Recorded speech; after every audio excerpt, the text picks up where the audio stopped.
Welcome to A Radical Audiobook, where we will journey through the pages of social theory and philosophy. This is Jason Bayless, your guide into the captivating world of Murray Bookchin, as we explore his essays compiled in the volume Social Ecology and Communalism. This audiobook is brought to you by A Radical Guide, a project dedicated to providing resources and fostering an understanding of revolutionary ideas and practices. Learn more about A Radical Guide at radicalguide.com. Murray Bookchin, the author of these insightful essays, was a pioneering voice in the ecology and anarchist movements, with his ideas deeply rooted in understanding the intricate relationship between social issues and ecological problems. Bookchin was a visionary social theorist, historian, and political philosopher whose thoughts still resonate strongly in social and ecological activism. Social Ecology and Communalism is a collection of 4 essays penned between 1989 and 2002, embodying Bookchin's profound philosophy.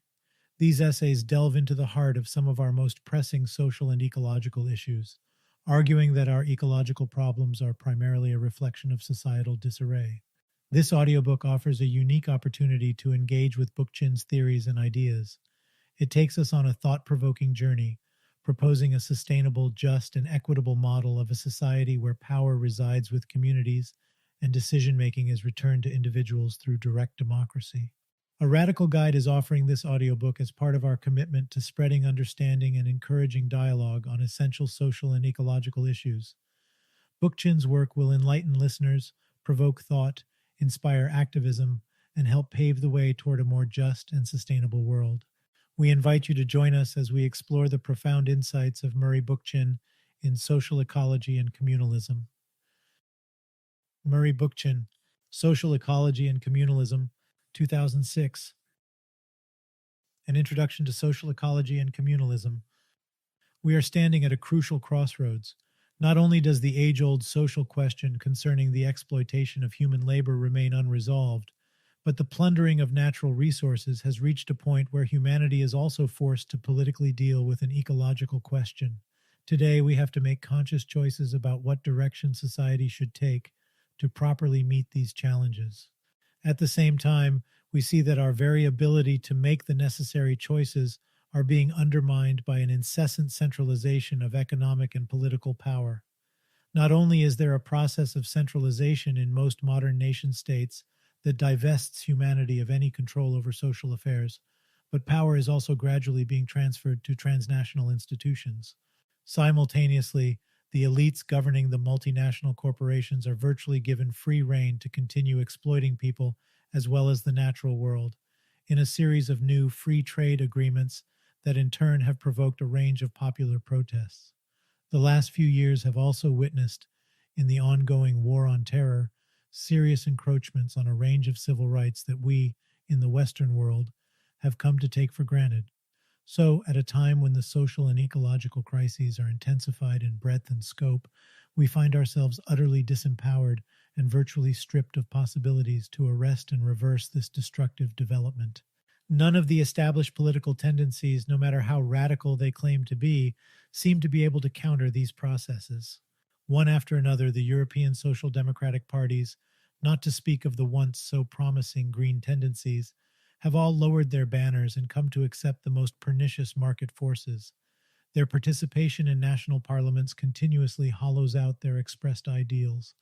Not only has the traditional left crumbled ideologically with the collapse of the Eastern Bloc, which indeed is a tragic irony, but today there exists no real extra-parliamentary movement with the will and ability to foster and advance an alternative politics. No left libertarian movement has yet emerged that could make use of the vast opportunities that opened up as real existing socialism ceased to exist. The great hopes that were nurtured by the many new social movements which emerged in the 20th century have all but faded away, and where the radical left has not simply melted into air, it has become highly confused. This is a trend that echoes throughout the world, and despite the recent resurgence of protest movements, there are still no visible tendencies which advance practical and credible alternative directions to the destructive tracks we are on. If we are not able to intelligently respond to these challenges, it is clear that popular discontents will be channeled through the right instead, as we indeed witness in many industrialized countries today, notably the disconcerting growth of religious fundamentalisms. Inasmuch as there exists no clear and principled left radicalism, the conservatives and the reactionaries can set the political agenda, and as a result, the whole political spectrum has tilted markedly toward the right. The current political climate is itself a reason to be concerned, as there is an urgent need to find political alternatives that can seriously deal with the social and ecological crisis in which we find ourselves. We have to open up a debate and clarify the basic theoretical issues at stake before we can carve out a possible left agenda suited for our time.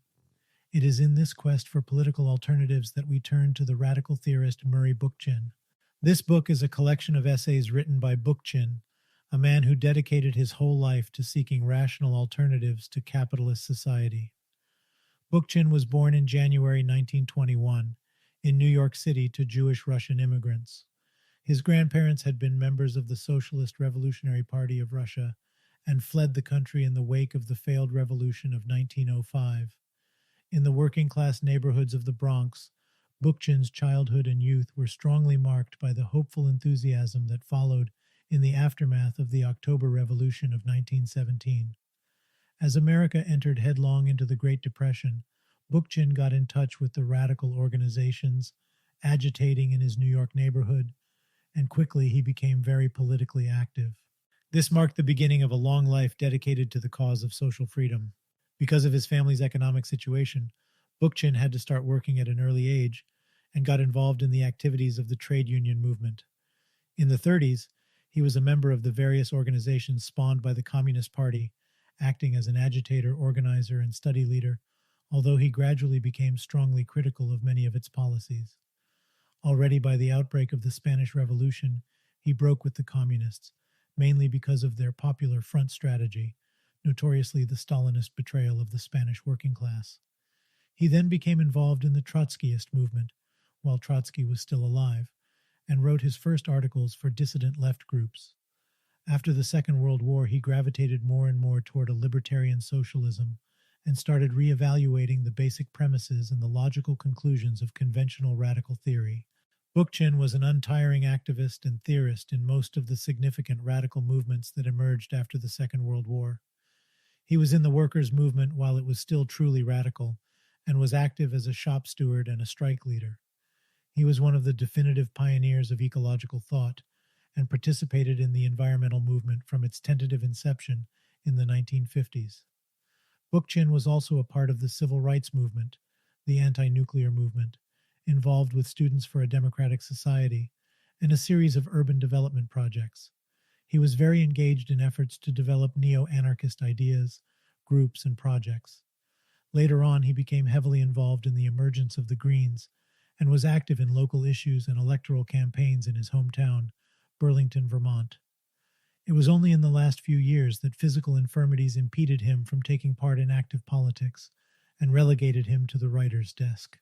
Indeed, it is probably for his theoretical contributions Bookchin is most well known and valued. Bookchin published more than 20 books and a wide range of articles, lectures, and essays, and his work has been translated into many different languages.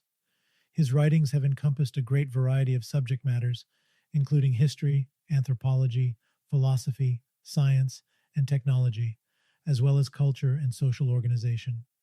Still, it is his treatment of ecological and political issues that has made Bookchin known to most readers, and some of his older books, notably Post-Scarcity Anarchism, Toward an Ecological Society, and The Ecology of Freedom, have been sources of inspiration for several generations of radicals. Murray Bookchin experienced many radical movements in his lifetime and had a relationship to all the major radical ideological trends of the last century. Still, he managed to hammer out a unique political philosophy that attempts to build on the best in these traditions. The purpose of his work was to renew radical theory so that it maintains its best principles and draws lessons from a broad spectrum of historical experiences, while being adapted to new issues and challenges. Although by no means his first relevant work, it was with his 1964 essay, Ecology and Revolutionary Thought, that Bookchin started to define the outlines of the body of ideas he called social ecology, a theory that was to be more fully developed in books like The Ecology of Freedom, Remaking Society, The Philosophy of Social Ecology, and Re-enchanting Humanity. In 1971, his Spring Offensives and Summer Vacations was hinting at a libertarian municipalist approach that later was carved out in the pages of The Limits of the City, and particularly in From Urbanization to Cities, as well as in a series of shorter essays. His historical writings have recently culminated in his massive history of revolutionary popular movements, the 4-volume The Third Revolution, 1996-2005. For more than 4 decades, the theory of social ecology has been continually nuanced and developed. For a rounded introduction to his body of ideas, readers should turn to Janet Beal's excellent presentation in the Murray Bookchin Reader. The basic promise of social ecology is to reharmonize the relationship between society and nature and to create a rational ecological society. Here, Bookchin suggests a dialectical interpretation of human history, culture, and natural evolution.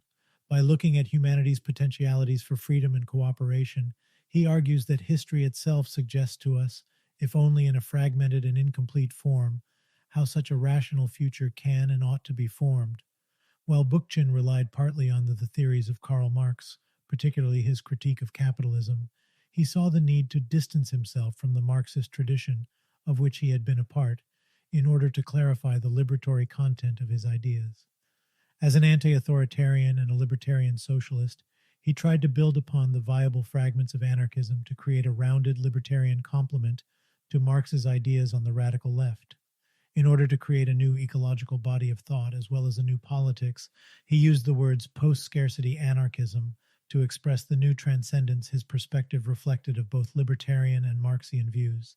Still, he gradually felt that the traditional radical orthodoxies inhibited the logic of his ideas. After making great efforts at defending and trying to fill with meaning, variably an anarchist communism, an eco-anarchism, and social anarchism that maintained a coherency and political radicalism, he came to a point where this project no longer seemed feasible. The inherent flaws of anarchism became all the more apparent as Bookchin studied the historical emergence of its basic ideas and its various organized expressions. Not only had anarchism been infected by current trends of nihilism and lifestyle approaches, it was indeed a product of individualist and antisocial attitudes from its very inception. He openly broke with anarchism at the Second International Conference on Libertarian Municipalism in Vermont, 1999, and made it clear that his theory of social ecology had to be embodied in the ideology he called communalism. This is not to say that the anarchist tradition did not provide a set of sound sentiments, namely anti-statism, federalism, and self-management, however naively they were formulated, but that they never made up a coherent theoretical framework for radical social action. Accordingly, Bookchin urged serious libertarians to transcend anarchism, along with Marxism and other radical ideologies. It is necessary, he contended, to create a new body of thought based on a coherent and revolutionary social approach that integrates and goes beyond all traditional forms of socialist radicalism.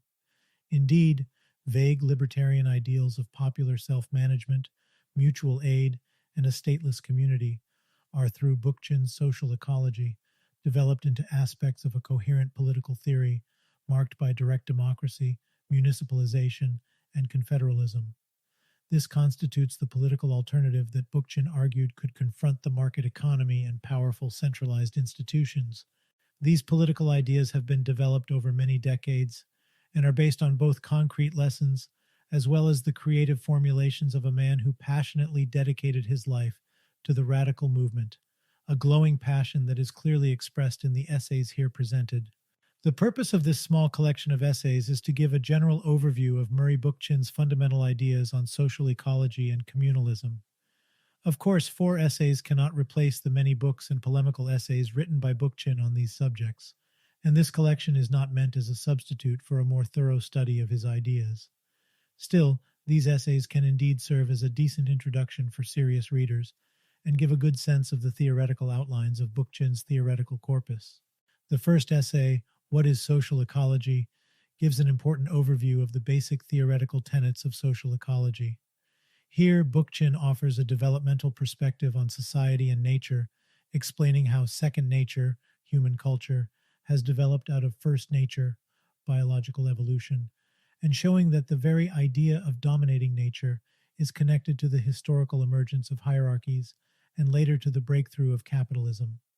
In order to create an ecological society, Bookchin claimed, we have to confront and challenge all hierarchical relationships and ultimately abolish hierarchy as such from the human condition.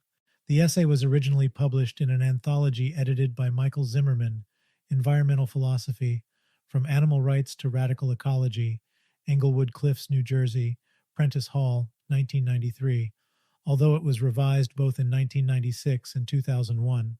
The second essay, Radical Politics in an Era of Advanced Capitalism, appeared in Green Perspectives, number 18, November 1989. The essay begins with a critique of Marxism and its economistic class orientation, urging radicals to understand the changing nature of capitalism. Bookchin urges us to clarify the relationship between society, politics, and the state in order to develop a new radical ecological politics by expanding on the historical advances made by the public domain and the city. It is, in my view, one of the clearest expressions of his proposal for a new libertarian politics, insisting on the centrality of the municipality and of confederalism. This essay was revised by Murray Bookchin in 2001.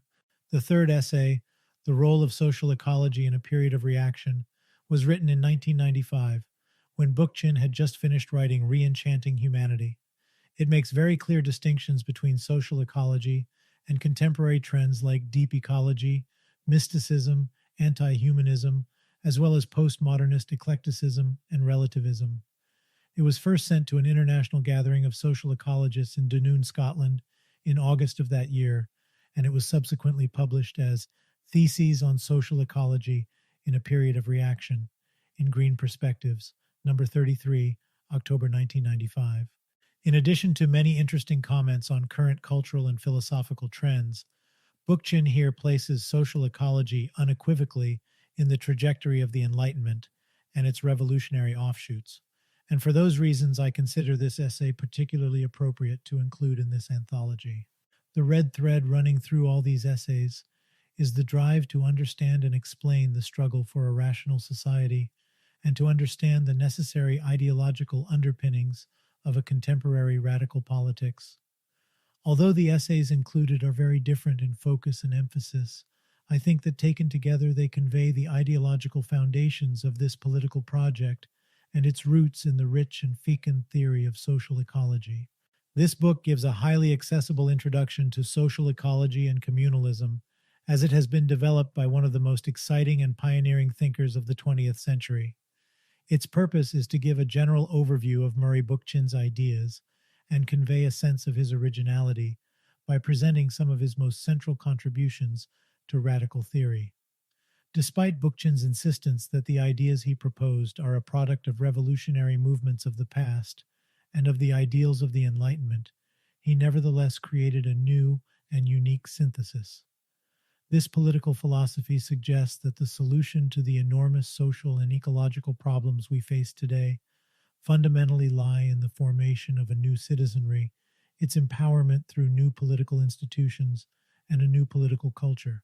It is my profound belief that communalism, as a coherent body of ideas, with a dialectical philosophy of nature, a confederalist politics, a non-hierarchical social analysis, and an ethics based on complementarity, can be an inspiration for a new radical popular movement in the years to come, indeed, for the resuscitation of the left in a meaningful sense. At this crossroads, we now have to decide where we want to go and how we can get there. The current ecological crisis is also a social one, and we must redefine humanity's relationship to the natural world by remaking the basic social institutions and advancing a new ecological humanism in order to make science, technology, and the human intellect serve both social development and a natural evolution guided by reason. To carve the outlines of a rational ecological future and to initiate the necessary steps in that direction has now become not only a desideratum, but a necessity. As Murray Bookchin so challengingly asks, humanity is too intelligent not to live in a rational society. It remains to see whether it is intelligent enough to achieve one. Eirik Eiglad, January 14, 2006. What is social ecology? Social ecology is based on the conviction that nearly all of our present ecological problems originate in deep-seated social problems. It follows from this view that these ecological problems cannot be understood, let alone solved, without a careful understanding of our existing society and the irrationalities that dominate it. To make this point more concrete, economic, ethnic, cultural, and gender conflicts, among many others, lie at the core of the most serious ecological dislocations we face today, apart to be sure from those that are produced by natural catastrophes. If this approach seems a bit too sociological for those environmentalists who identify the primary ecological problem as being the preservation of wildlife or wilderness, or, more broadly, as attending to Gaia to achieve planetary oneness, they might wish to consider certain recent developments. The massive oil spills that have occurred over the past 2 decades, the extensive deforestation of tropical forest and magnificent ancient trees in temperate areas, and vast hydroelectric projects that flood places where people live, to cite only a few problems, are sobering reminders that the real battleground on which the ecological future of the planet will be decided is clearly a social one, particularly between corporate power and the long-range interests of humanity as a whole. Indeed, to separate ecological problems from social problems, or even to play down or give only token recognition to their crucial relationship, would be to grossly misconstrue the sources of the growing environmental crisis. In effect, the way human beings deal with each other as social beings is crucial to addressing the ecological crisis. Unless we clearly recognize this, we will fail to see that the hierarchical mentality and class relationships that so thoroughly permeate society are what has given rise to the very idea of dominating the natural world. Unless we realize that the present market society, structured around the brutally competitive imperative of grow or die, is a thoroughly impersonal, self-operating mechanism, we will falsely tend to blame other phenomena, such as technology or population growth, for growing environmental dislocations. We will ignore their root causes, such as trade for profit, industrial expansion for its own sake, and the identification of progress with corporate self-interest. In short, we will tend to focus on the symptoms of a grim social pathology rather than on the pathology itself, and our efforts will be directed toward limited goals whose attainment is more cosmetic than curative.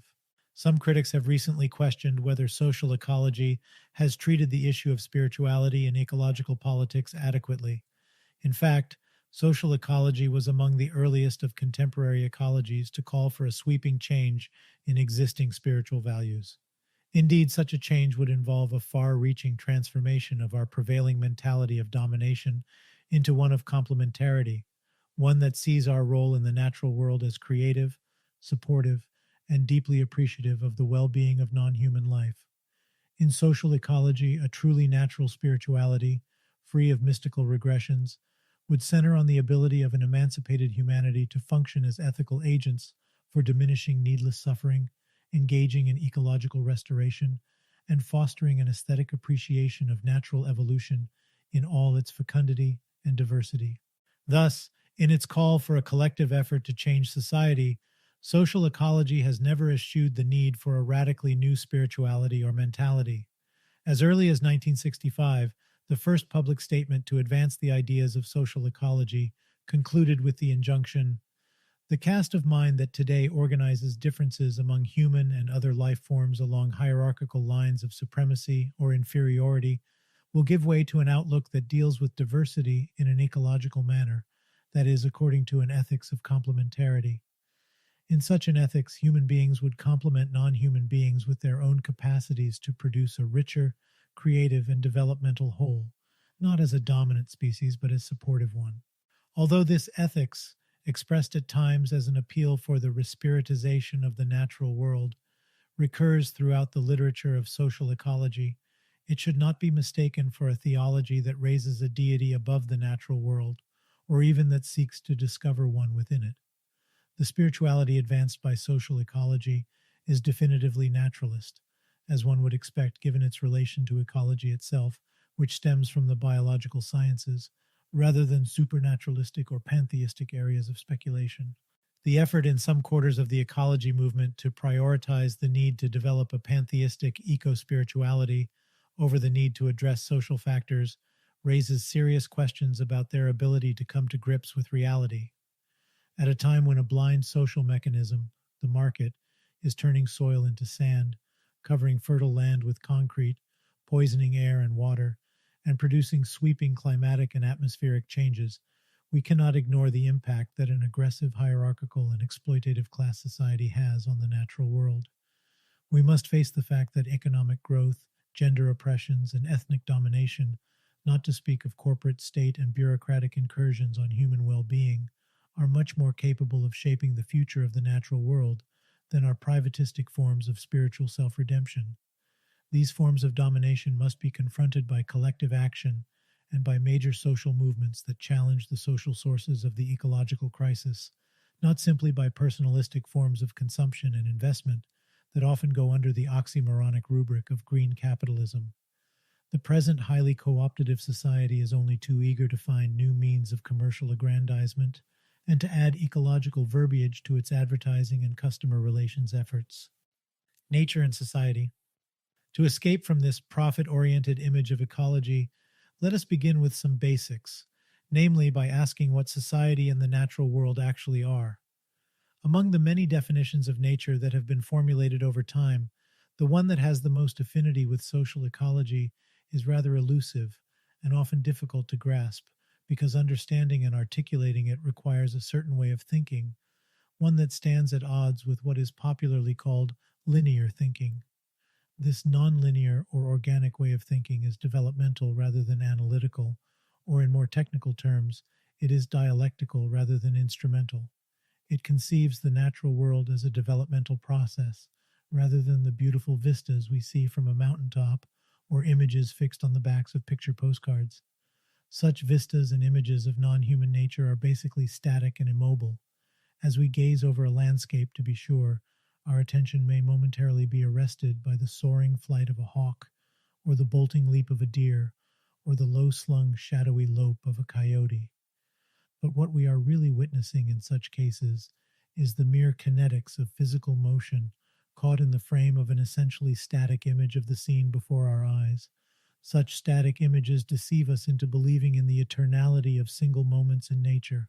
But non-human nature is more than a scenic view, and as we examine it with some care, we begin to sense that it is basically an evolving and unfolding phenomenon, a richly fecund, even dramatic development that is forever changing. I mean to define non-human nature precisely as an evolving process, as the totality, in fact, of its evolution.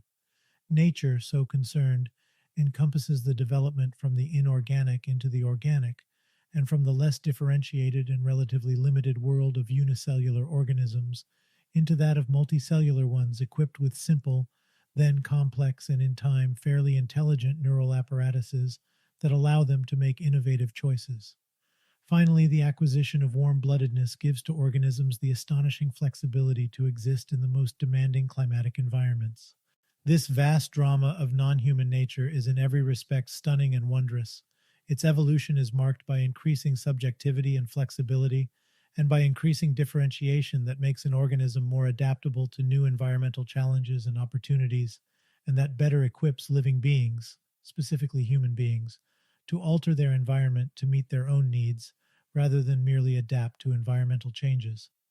One may speculate that the potentiality of matter itself, the ceaseless interactivity of atoms in forming new chemical combinations to produce ever more complex molecules, amino acids, proteins, and under suitable conditions, elementary life forms, is inherent in inorganic nature. Or one may decide quite matter-of-factly that the struggle for existence, or the survival of the fittest, explains why increasingly subjective and more flexible beings are capable of addressing environmental change more effectively than are less subjective and flexible beings. But the simple fact remains that these evolutionary dramas did occur. Indeed, the evidence is carved in stone in the fossil record. That non-human nature is this record, this history, this developmental or evolutionary process is a very sobering fact that cannot be ignored without ignoring reality itself. Conceiving non-human nature as its own interactive evolution, rather than as a mere scenic vista, has profound implications, ethical as well as biological, for ecologically minded people. Human beings embody, at least potentially, attributes of non-human development that place them squarely within organic evolution. They are not natural aliens, to use Neil Everden's phrase, strong exotics, phylogenetic deformities that, owing to their tool-making capacities, cannot evolve with an ecosystem anywhere, nor are they intelligent fleas, to use the language of Gaian theorists who believe that the Earth, Gaia, is one living organism. These untenable disjunctions between humanity and the evolutionary process are as superficial as they are potentially misanthropic. Humans are highly intelligent, indeed very self-conscious primates, which is to say that they have emerged, not diverged, from a long evolution of vertebrate life forms into mammalian and finally primate life forms. They are a product of a significant evolutionary trend toward intellectuality, self-awareness, will, intentionality, and expressiveness, be it in verbal or in body language. Human beings belong to a natural continuum, no less than their primate ancestors and mammals in general. To depict them as aliens that have no place or pedigree in natural evolution, or to see them essentially as an infestation that parasitizes the planet the way fleas parasitize dogs and cats, is not only bad ecology but bad thinking. Lacking any sense of process, this kind of thinking, regrettably so commonplace among ethicists, radically divides the non-human from the human. Indeed, to the degree environmental thinkers romanticize non-human nature as wilderness and see it as more authentically natural than the works of humans, they freeze non-human nature as a circumscribed domain in which human innovation, foresight, and creativity have no place and offer no possibilities. The truth is that human beings not only belong in nature, they are products of a long natural evolutionary process. Their seemingly unnatural activities, like the development of technology and science, the formation of mutable social institutions, highly symbolic forms of communication, and aesthetic sensibilities, and the creation of towns and cities, all would have been impossible without the large array of physical human attributes that have been eons in the making, be they the large human brain or the bipedal motion that frees human hands for making tools and carrying food. In many respects, human traits are enlargements of non-human traits that have been evolving over the ages. Increasing care for the young, cooperation, the substitution of mentally guided behavior for largely instinctive behavior, all are present more keenly in human behavior. Among humans, as opposed to non-human beings, these traits are developed sufficiently to reach a degree of elaboration and integration that yields cultures, comprising institutions of families, bands, tribes, hierarchies, economic classes, and the state, in short, highly mutable societies for which there is no precedent in the non-human world, unless the genetically programmed behavior of insects is to be regarded as social. In fact, the emergence and development of human society has been a continual process of shedding instinctive behavioral traits and of clearing a new terrain for potentially rational behavior. Human beings always remain rooted in their biological evolutionary history, which we may call first nature, but they produce a characteristically human social nature of their own, which we may call second nature. Far from being unnatural, human second nature is eminently a creation of organic evolution's first nature. To write second nature out of nature as a whole, or indeed to minimize it, is to ignore the creativity of natural evolution itself and to view it one-sidedly. If true evolution embodies itself simply in creatures like grizzly bears, wolves, and whales, generally animals that people find aesthetically pleasing or relatively intelligent, then human beings are denatured. Such views, whether they see human beings as aliens or as fleas, essentially place them outside the self-organizing thrust of natural evolution toward increasing subjectivity and flexibility. The more enthusiastic proponents of this denaturing of humanity may see human beings as existing apart from non-human evolution, as a freaking, as Paul Shep-Ard put it, of the evolutionary process. Others simply avoid the problem of clarifying humanity's unique place in natural evolution by promiscuously putting human beings on a par with beetles in terms of their intrinsic worth. The either-or propositional thinking that produces such obfuscations either separates the social from the organic altogether or flippantly makes it disappear into the organic, resulting in an inexplicable dualism at one extreme or a naive reductionism at the other.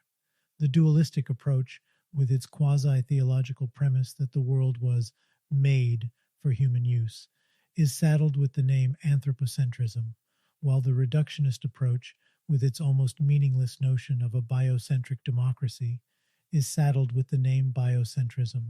The bifurcation of the human from the non-human reflects a failure to think organically or to approach evolutionary phenomena with an evolutionary way of thought. Needless to say, if nature were no more than a scenic vista, then mere metaphoric and poetic descriptions of it might suffice to replace systematic thinking about it.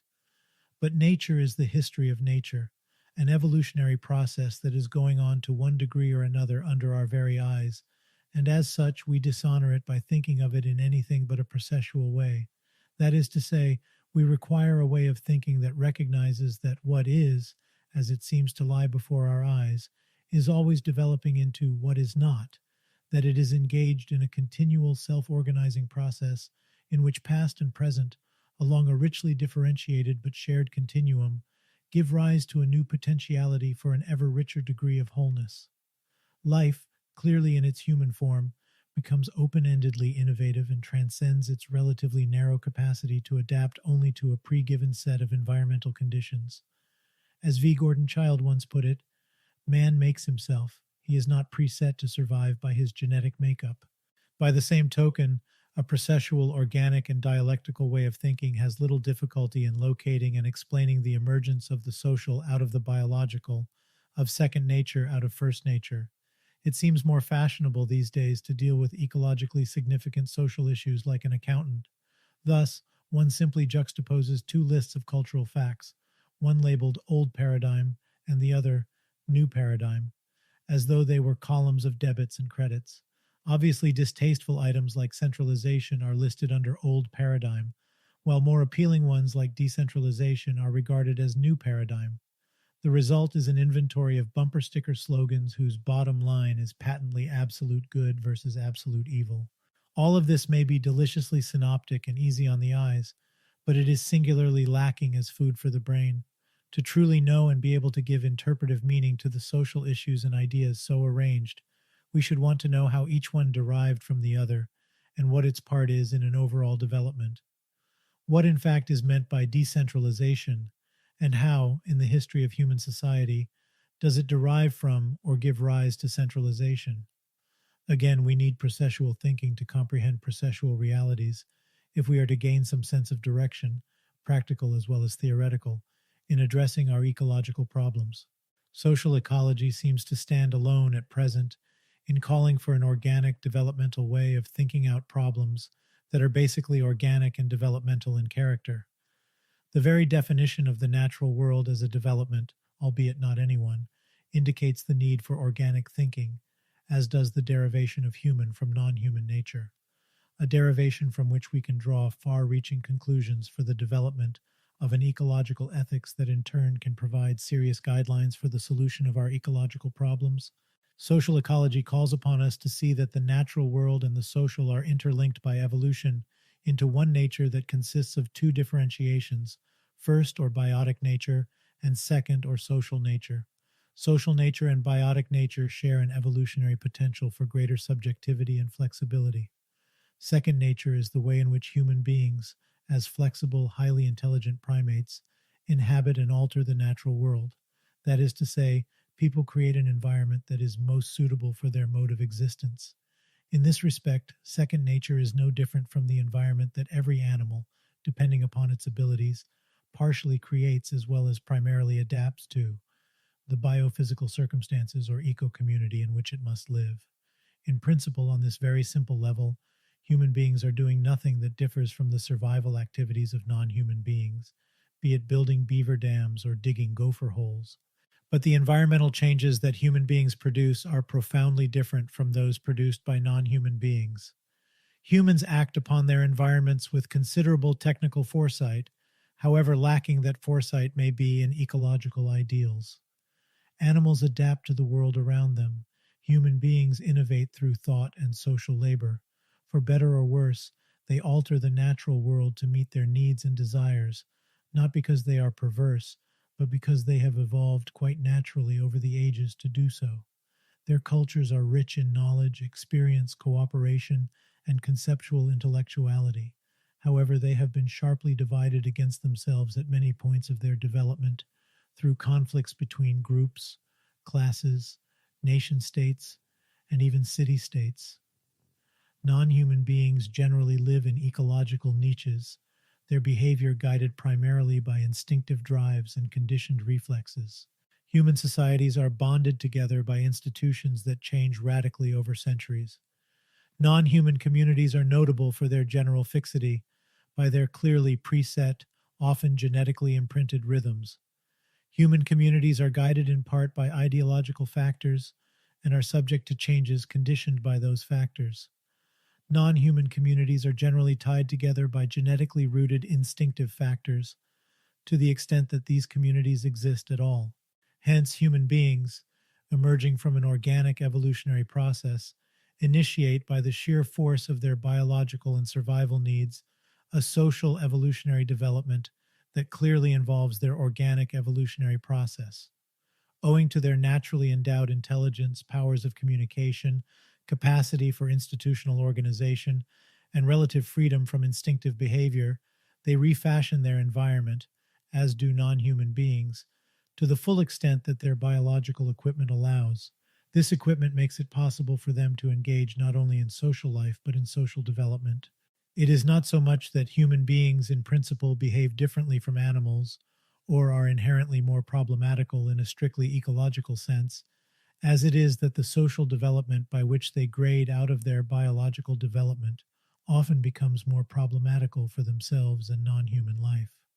How these problems emerge, the ideologies they produce, the extent to which they contribute to biotic evolution or abort it, and the damage they inflict on the planet as a whole lie at the very heart of the modern ecological crisis. Second nature as it exists today, far from marking the fulfillment of human potentialities, is riddled by contradictions, antagonisms, and conflicting interests that have distorted humanity's unique capacities for development. Its future prospects encompass both the danger of tearing down the biosphere and, alas, given the struggle to achieve an ecological society, the capacity to provide an entirely new ecological dispensation. Social hierarchy and domination. How, then, did the social emerge from the biological? We have good reason to believe that as biological facts such as kin lineage, gender distinctions, and age differences were slowly institutionalized, their uniquely social dimension was initially quite egalitarian. Later, this development acquired an oppressive hierarchical and then an exploitative class form. The lineage or blood tie in early prehistory obviously formed the organic basis of the family. Indeed, it joined together groups of families into bands, clans, and tribes through either intermarriage or fictive forms of descent, thereby forming the earliest social horizon of our ancestors. More than in other mammals, the simple biological facts of human reproduction and the protracted maternal care of the human infant tended to knit siblings together and produced a strong sense of solidarity and group inwardness. Men, women, and their children were socialized by means of a fairly stable family life, based on mutual obligation and an expressed affinity that was often sanctified by initiation ceremonies and marital vows of one kind or another. Human beings who were outside the family and all its elaborations into bands, clans, tribes, and the like were regarded as strangers who could alternatively be welcomed hospitably or enslaved or put to death. What mores existed were based on unreflective customs that seemed to have been inherited from time immemorial. What we call morality began as the rules or commandments of a deity or various deities, in that moral beliefs required some kind of supernatural or mystical reinforcement or sanctification to be accepted by a community. Only later, beginning with the ancient Greeks, did ethics emerge, based on rational discourse and reflection. The shift from blind custom to a commanding morality and finally to a rational ethics occurred with the rise of cities and urban cosmopolitanism, although by no means did custom and morality diminish in importance. Humanity, gradually disengaging its social organization from the biological facts of blood ties, began to admit the stranger and increasingly recognize itself as a shared community of human beings, and ultimately a community of citizens, rather than an ethnic folk or group of kinsmen. In this primordial and socially formative world, Other human biological traits were also reworked from the strictly natural to the social. One of these was the fact of age and its distinctions. In social groups among early humans, the absence of a written language helped to confer on the elderly a high degree of status, for it was they who possessed the traditional wisdom of the community, including knowledge of the traditional kinship lines that prescribed marital ties in obedience to extensive incest taboos, as well as survival techniques that had to be acquired by both the young and the mature members of the group. In addition, the biological fact of gender distinctions was slowly reworked along social lines into what were initially complementary sororal and fraternal groups. Women formed their own food gathering and caretaking groups with their own customs, belief systems, and values, while men formed their own hunting and warrior groups with their own behavioral characteristics, mores, and ideologies. From everything we know about the socialization of the biological facts of kinship, age, and gender groups, their elaboration into early institutions, there is no reason to doubt that these groups existed initially in complementary relationships with one another. Each, in effect, needed the others to form a relatively stable whole. No one group dominated the others or tried to privilege itself in the normal course of things. Yet even as the biological underpinnings of consociation were, over time, further reworked into social institutions, so the social institutions were slowly reworked, at various periods and in various degrees, into hierarchical structures based on command and obedience. I speak here of a historical trend, in no way predetermined by any mystical force or deity, and one that was often a very limited development among many pre-literate or aboriginal cultures, and even in certain fairly elaborate civilizations. Hierarchy in its earliest forms was probably not marked by the harsh qualities it has acquired over history. Elders at the very beginnings of gerontocracy were not only respected for their wisdom, but were often beloved of the young, with affection that was often reciprocated in kind. We can probably account for the increasing harshness of later gerontocracies by supposing that the elderly, burdened by their failing physical powers and dependent upon their community's goodwill, were more vulnerable to abandonment in periods of material want than any other part of the population. Even in simple food-gathering cultures, observed anthropologist Paul Radin, individuals above 50, let us say, apparently arrogate to themselves certain powers and privileges which benefited themselves specifically, and were not necessarily, if at all, dictated by considerations either of the rights of others or the welfare of the community. In any case, that gerontocracy was probably the earliest form of hierarchy, is corroborated by its existence in communities as disparate as the Australian Aborigines, tribal societies in East Africa, and native communities in the Americas. Many tribal councils throughout the world were really councils of elders, an institution that never completely disappeared, as the word alderman suggests, even after they were overlaid by warrior societies, chiefdoms, and kingships. Patricentricity, in which masculine values, institutions, and forms of behavior prevail over feminine ones, seems to have developed in the wake of gerontocracy. Initially, the emergence of patricentricity may have been a useful adjunct to a life deeply rooted in the primordial natural world. Pre-literate and early Aboriginal societies were essentially small domestic communities in which the authentic center of material life was the home, not the men's house, so widely present in later, more elaborate tribal societies. Male rule, if such it can strictly be called, takes on its harshest and most coercive form in patriarchy, an institution in which the eldest male of an extended family or clan has a life and death command over all other members of the group. Women may be ordered whom to marry, but they are by no means the exclusive or even the principal object of a patriarch's domination. Sons, like daughters, may be ordered how to behave at the patriarch's command or be killed at his whim. So far as patricentricity is concerned, however, the authority and prerogative of the male are the product of a long, often subtly negotiated development in which the male fraternity edges out the female sorority by virtue of the former's growing civil responsibilities. Increasing population, marauding bands of outsiders whose migrations may be induced by drought or other unfavorable conditions, and vendettas of one kind or another to cite common causes of hostility or war, create a new civil sphere side by side with woman's domestic sphere, and the former gradually encroaches upon the latter. With the appearance of cattle-drawn plow agriculture, the male, who is the master of the beasts, begins to invade the horticultural sphere of woman, whose primacy as the food cultivator and food gatherer gives her cultural preeminence in the community's internal life, slowly diluting her preeminence. Warrior societies and chiefdoms carry the momentum of male dominance to the level of a new material and cultural dispensation. Male dominance becomes extremely active and ultimately yields a world in which male elites dominate not only women but also, in the form of classes, other men. The causes of the emergence of hierarchy are transparent enough.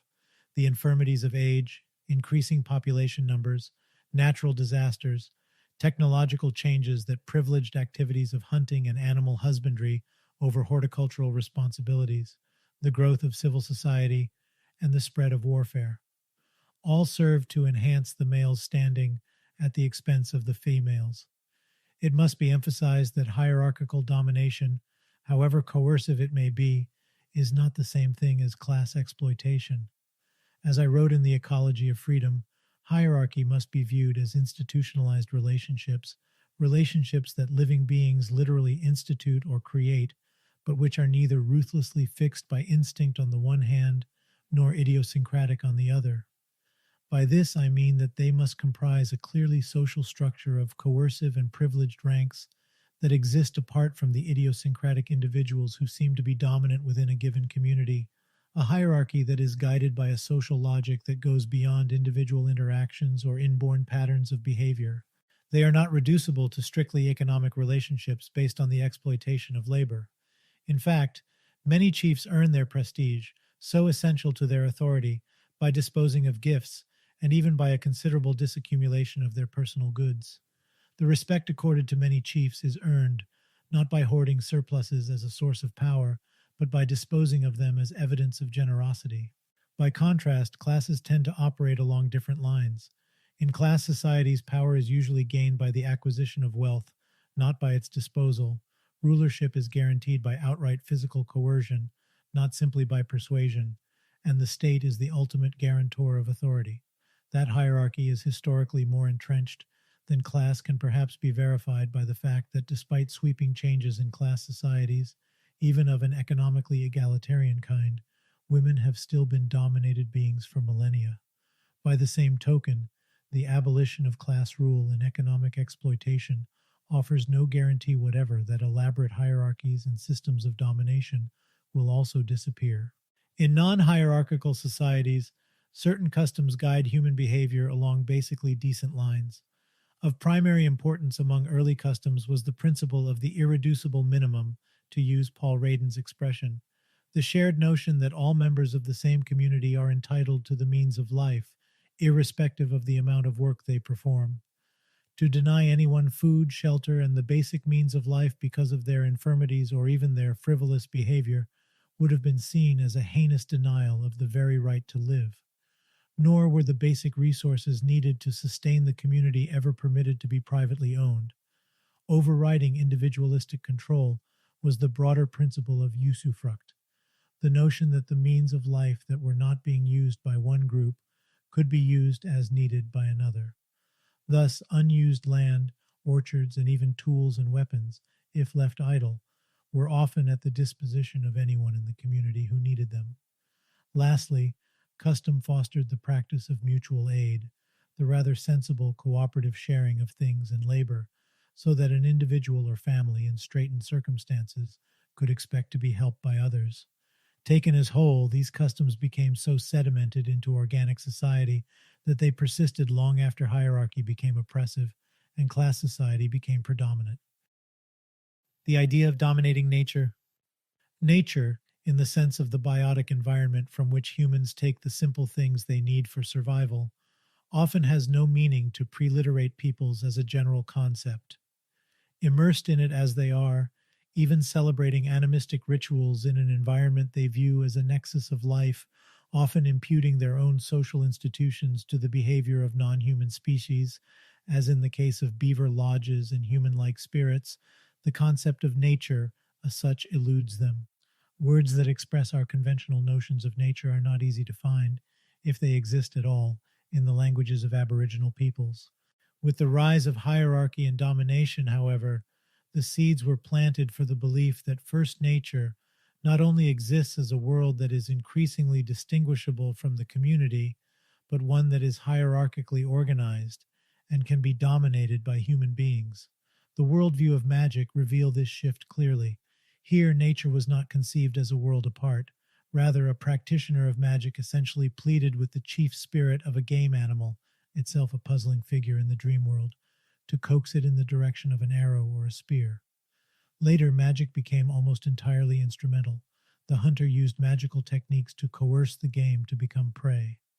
While the earliest forms of magic may be regarded as the practices of a generally non-hierarchical and egalitarian community, the later kinds of animistic beliefs betray a more or less hierarchical view of the natural world and of latent human powers of domination over reality. We must emphasize here that the idea of dominating nature has its primary source in the domination of human by human and in the structuring of the natural world into a hierarchical chain of being, a static conception, incidentally, that has no relationship to the dynamic evolution of life into increasingly advanced forms of subjectivity and flexibility.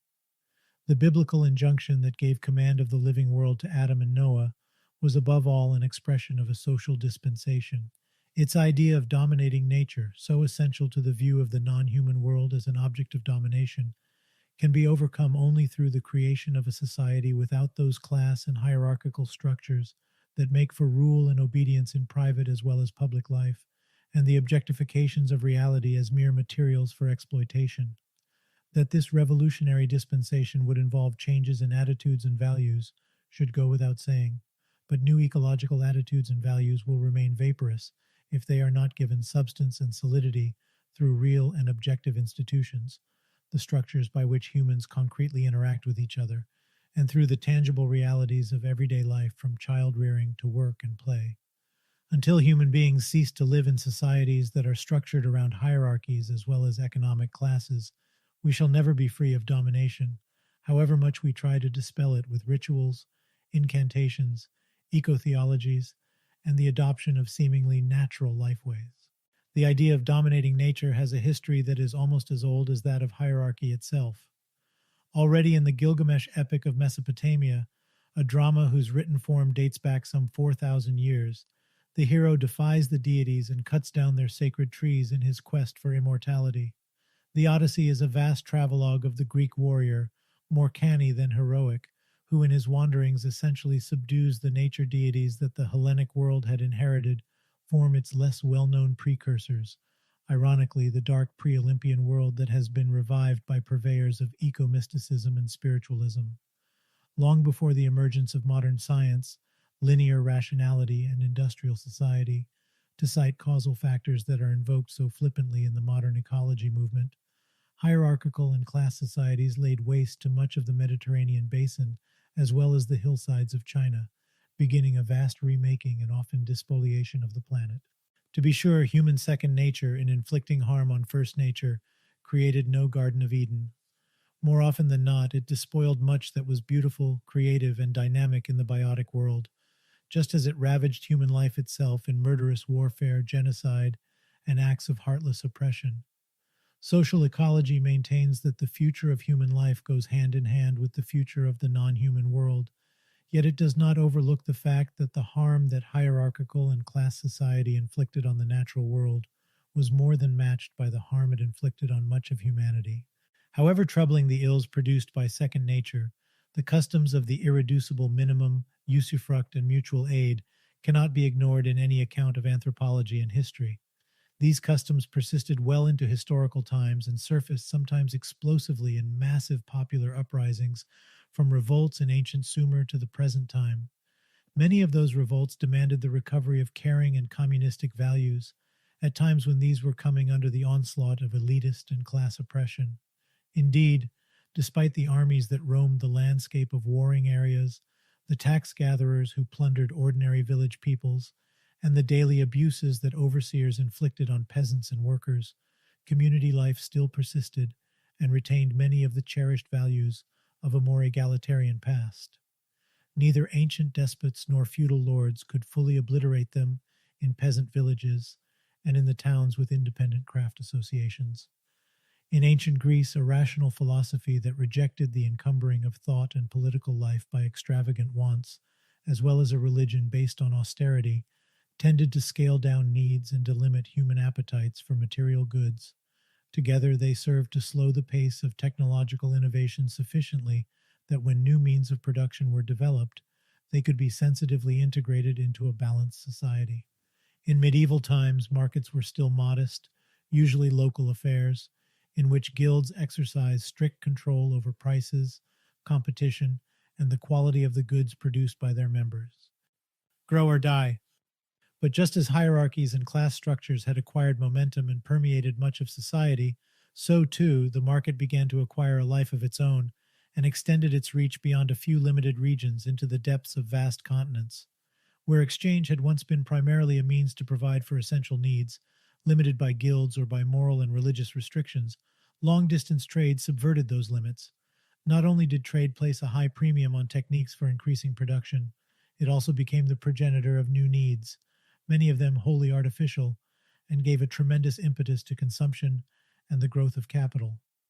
First in northern Italy and the European lowlands, and later, and most decisively, in England during the 17th and 18th centuries, the production of goods exclusively for sale and profit, the production of the capitalistic commodity, rapidly swept aside all cultural and social barriers to market growth. By the late 18th and early 19th centuries, the new industrial capitalist class, with its factory system and commitment to limitless expansion, had embarked on its colonization of the entire world, including most aspects of personal life. Unlike the feudal nobility, with its cherished lands and castles, the bourgeoisie had no home but the marketplace and its bank vaults. As a class, it turned more and more of the world into a domain of factories. In the ancient and medieval worlds, entrepreneurs had normally invested profits in land and lived like country gentry, given the prejudices of the times against ill-gotten gains from trade. But the industrial capitalists of the modern world spawned a bitterly competitive marketplace that placed a high premium on industrial expansion and the commercial power it conferred, functioning as though growth were an end in itself. In social ecology, it is crucially important to recognize that industrial growth did not and does not result from changes in cultural outlook alone, least of all from the impact of scientific and technological rationality on society. Growth occurs above all from harshly objective factors churned up by the expansion of the market itself, factors that are largely impervious to moral considerations and efforts at ethical persuasion. Indeed, despite the close association between capitalist development and technological innovation, the most driving imperative of any enterprise in the harshly capitalist marketplace, given the savagely dehumanizing competition that prevails there, is the need of an enterprise to grow in order to avoid perishing at the hands of its savage rivals. Important as even greed may be as a motivating force, sheer survival requires that the entrepreneur must expand his or her productive apparatus in order to remain ahead of others. Each capitalist, in short, must try to devour his or her rivals, or else be devoured by them. The key to this law of life, to survival, is expansion and the quest for ever greater profits to be invested in turn in still further expansion. Indeed, the notion of progress, once regarded as faith in the evolution of greater human cooperation and care, is now identified with ever greater competition and reckless economic growth. The effort by many well-intentioned ecology theorists and their admirers to reduce the ecological crisis to a cultural crisis rather than a social one becomes very obfuscatory and misleading. However ecologically well-meaning an entrepreneur may be, the harsh fact is that his or her very survival in the marketplace precludes the development of a meaningful ecological orientation. The adoption of ecologically sound practices places a morally concerned entrepreneur at a striking and indeed fatal disadvantage in a competitive relationship with a rival, who, operating without ecological guidelines and moral constraints, produces cheap commodities at lower costs and reaps higher profits for further capital expansion. The marketplace has its own law of survival. Only the most unscrupulous can rise to the top of that competitive struggle. Indeed, To the extent that environmental movements and ideologies merely moralize about the wickedness of our anti-ecological society and call for changes in personal lifestyles and attitudes, they obscure the need for concerted social action and tend to deflect the struggle for far-reaching social change. Meanwhile, corporations are skillfully manipulating this popular desire for personal ecologically sound practices by cultivating ecological mirages. Mercedes-Benz, for example, declaims in a 2-page magazine advertisement decorated with a bison painting from a Paleolithic cave wall that we must work to make progress more environmentally sustainable by including environmental themes in the planning of new products. Such messages are commonplace in Germany, one of Western Europe's worst polluters. Such advertising is equally manipulative in the United States, where leading polluters piously declare that for them, every day is Earth Day. The point social ecology emphasizes is not that moral and spiritual persuasion and renewal are meaningless or unnecessary. They are necessary and can be educational, but modern capitalism is structurally immoral and hence impervious to moral appeals. The modern marketplace is driven by imperatives of its own, irrespective of what kind of CEO sits in a corporation's driver's seat or holds on to its handlebars. The direction it follows depends not upon ethical prescriptions and personal inclinations, but upon objective laws of profit or loss, growth or death, eat or be eaten, and the like. The maxim "business is business" explicitly tells us that ethical, religious, psychological, and emotional factors have virtually no place in the predatory world of production, profit, and growth. It is grossly misleading to think that we can divest this harsh, indeed mechanistic world of its objective characteristics by means of ethical appeals. A society based on the law of grow or die as its all-pervasive imperative must of necessity have a devastating impact on first nature. Nor does growth here refer to population growth.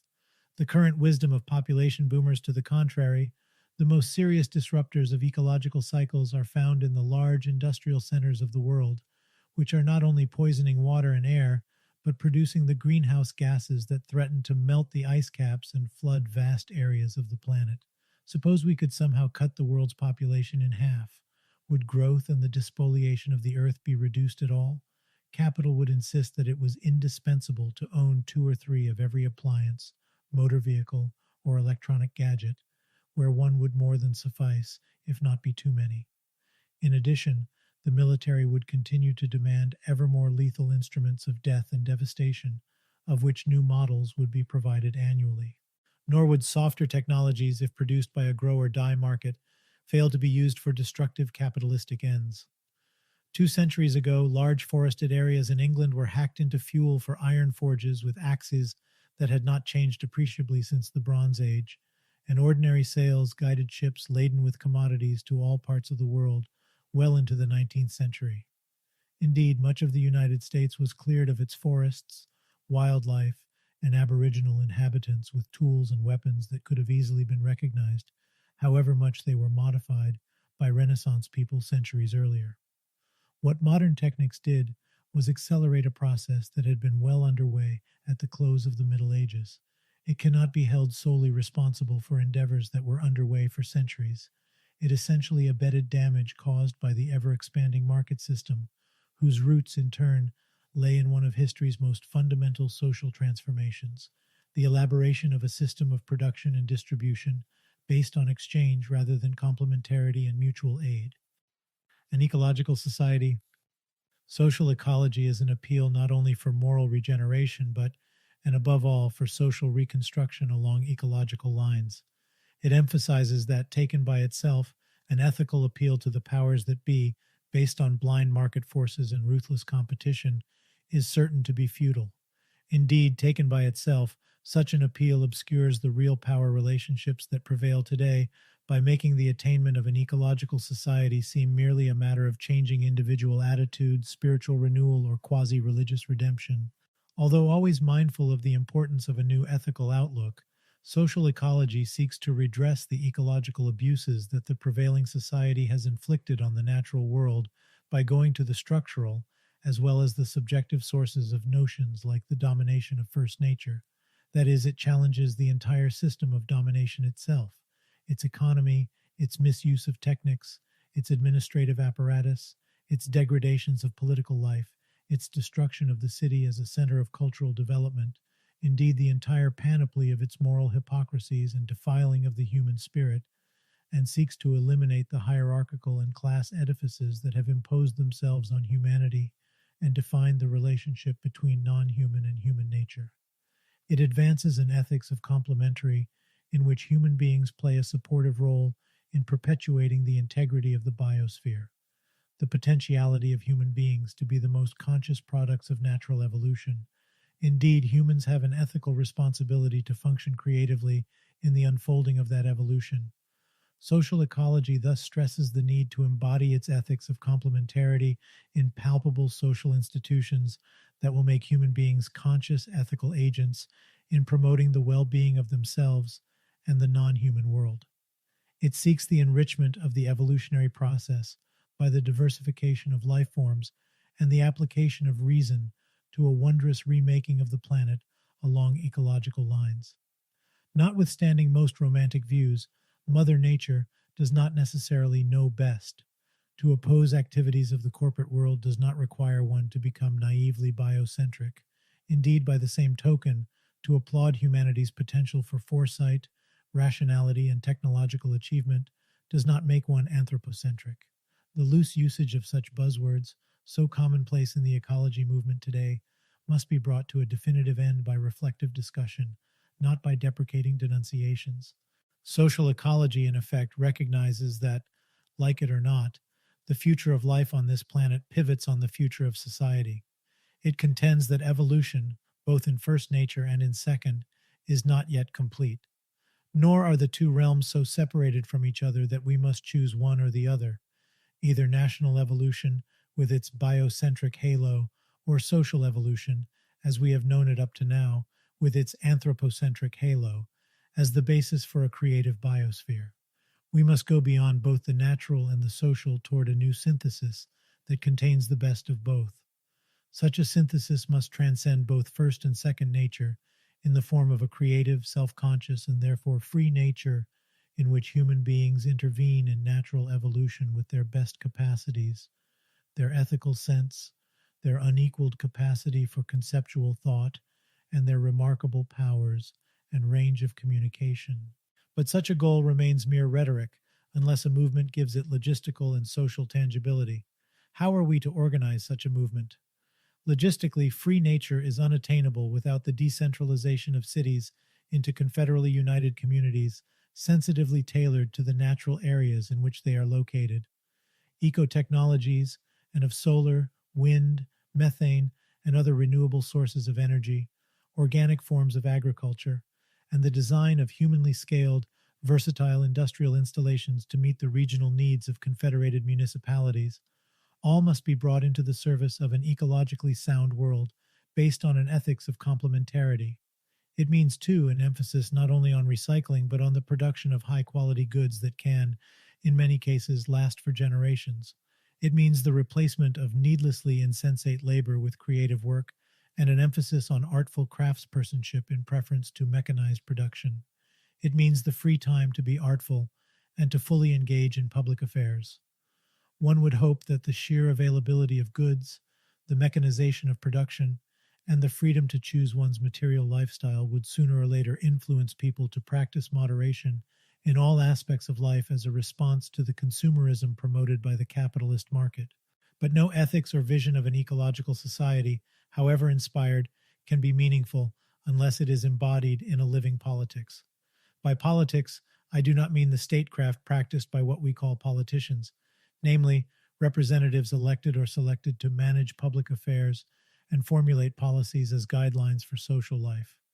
To social ecology, politics means what it meant in the democratic polis of classical Athens some 2,000 years ago: direct democracy, the formulation of policies by directly democratic popular assemblies, and the administration of those policies by mandated coordinators who can easily be recalled if they fail to abide by the decision of the assembly's citizens. I am very mindful that Athenian politics, even in its most democratic periods, was marred by the existence of slavery and patriarchy, and by the exclusion of the stranger from public life. In this respect, to be sure, it differed very little from most of the other ancient Mediterranean civilizations, and certainly ancient Asian ones, of the time. What made Athenian politics unique, however, was that it produced institutions that were extraordinarily democratic, even directly so, by comparison with the republican institutions of the so-called democracies of today's world. Either directly or indirectly, the Athenian democracy inspired later, more all-encompassing direct democracies, such as many medieval European towns, the little-known Parisian sections, or neighborhood assemblies, of 1793 that propelled the French Revolution in a highly radical direction, and more indirectly, New England town meetings, and other more recent attempts at civic self-governance. Any self-managed community, however, that tries to live in isolation and develop self-sufficiency risks the danger of becoming parochial, even racist. Hence the need to extend the ecological politics of a direct democracy into confederations of eco-communities, and to foster a healthy interdependence rather than an introverted, stultifying independence. Social ecology would be obliged to embody its ethics in a politics of libertarian municipalism, in which municipalities conjointly gain rights to self-governance through networks of confederal councils, to which towns and cities would be expected to send their mandated, recallable delegates to adjust differences. All decisions would have to be ratified by a majority of the popular assemblies of the confederated towns and cities. This institutional process could be initiated in the neighborhoods of giant cities, as well as in networks of small towns. In fact, the formation of numerous town halls has already repeatedly been proposed in cities as large as New York and Paris, only to be defeated by well-organized elitist groups that sought to centralize power rather than allow its decentralization. Power will always belong to elite and commanding strata if it is not institutionalized in face-to-face democracies, among people who are fully empowered as social beings to make decisions in new communal assemblies. Attempts to empower people in this manner and form constitute an abiding challenge to the nation-state, that is, a dual power in which the free municipality exists in open tension with the nation-state. Power that does not belong to the people invariably belongs to the state and the exploitative interests it represents, which is not to say that diversity is not a desideratum. To the contrary, it is the source of cultural creativity. Still, it never should be celebrated in a nationalistic sense of apartness from the general interests of humanity as a whole, or else it will regress into the parochialism of folkdom and tribalism. Should the full reality of citizenship in all its discursiveness and political vitality begin to wane, its disappearance would mark an unprecedented loss in human development. Citizenship, in the classical sense of the term, which involved a lifelong, ethically oriented education in the art of participation in public affairs, not the empty form of national legitimation that it so often consists of today, would disappear. Its loss would mean the atrophying of a communal life beyond the limits of the family, the waning of a civic sensibility to the point of the shriveled ego, the complete replacement of the public arena with the private world and with private pursuits. The failure of a rational, socially committed ecology movement would yield a mechanized, aesthetically arid, and administered society composed of vacuous egos at best and totalitarian automata at worst. Before the planet was rendered physically uninhabitable, there would be few humans who would be able to inhabit it. Alternatively, a truly ecological society would open the vista of a free nature with a sophisticated eco-technology based on solar, wind, and water. Carefully treated fossil fuels would be sited to produce power to meet rationally conceived needs. Production would occur entirely for use, not for profit, and the distribution of goods would occur entirely to meet human needs, based on norms established by citizens' assemblies and confederations of assemblies. Decisions by the community would be made according to direct, face-to-face procedures with all the coordinative judgments mandated delegates. These judgments, in turn, would be referred back for discussion, approval, modification, or rejection by the Assembly of Assemblies or Commune of Communes as a whole, reflecting the wishes of the fully assembled majority. We cannot tell how much technology will be expanded a few decades from now, let alone a few generations. Its growth and the prospects it is likely to open over the course of this century alone are too dazzling even for the most imaginative utopian to envision. If nothing else, we have been swept into a permanent technological and communications revolution whose culmination it is impossible to foresee. This amassing of power and knowledge opens two radically opposing prospects. Either humanity will truly destroy itself and its habitat, or it will create a garden, a fruitful and benign world that not even the most fanciful utopian, Charles Fourier, could have imagined. It is fitting that such dire alternatives should appear now and in such extreme forms.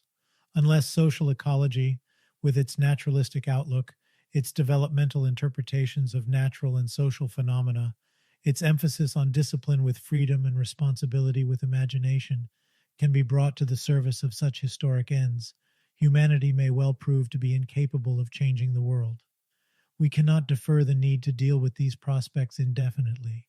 Either a movement will arise that will bestir humanity into action, or the last great chance in history for the complete emancipation of humanity will perish in unrestrained self-destruction.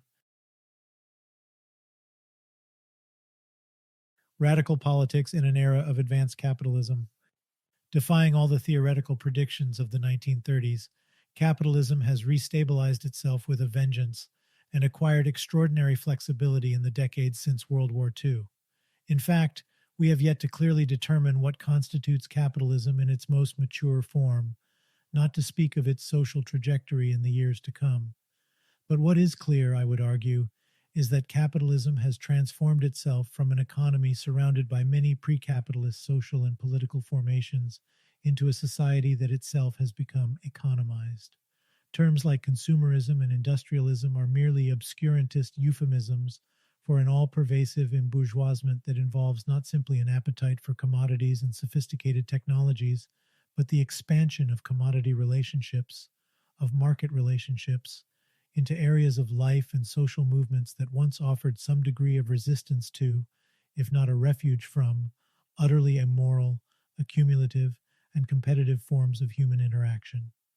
Marketplace values have increasingly percolated into familial, educational, personal, and even spiritual relationships, and have largely edged out the pre-capitalist traditions that made for mutual aid, idealism, and moral responsibility in contrast to business-like norms of behavior. There is a sense in which any new forms of resistance, be they by left libertarians or radicals generally, must open alternative areas of life that can countervail and undo the embourgeoisement of society at all its levels. The issue of the relationship of society, politics, and the state becomes one of programmatic urgency. Can there be any room for a radical public realm beyond the communes, cooperatives, and neighborhood service organizations fostered by the 1960s counterculture, structures that easily degenerated into boutique-type businesses when they did not disappear completely?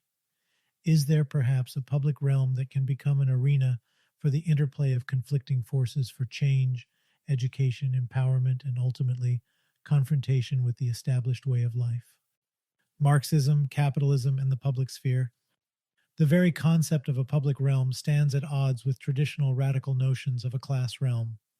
Marxism, in particular, denied the existence of a definable public, or what in the age of democratic revolutions of 2 centuries ago was called the people, because the notion ostensibly obscured specific class interests, interests that were ultimately supposed to bring the bourgeoisie into unrelenting conflict with the proletariat.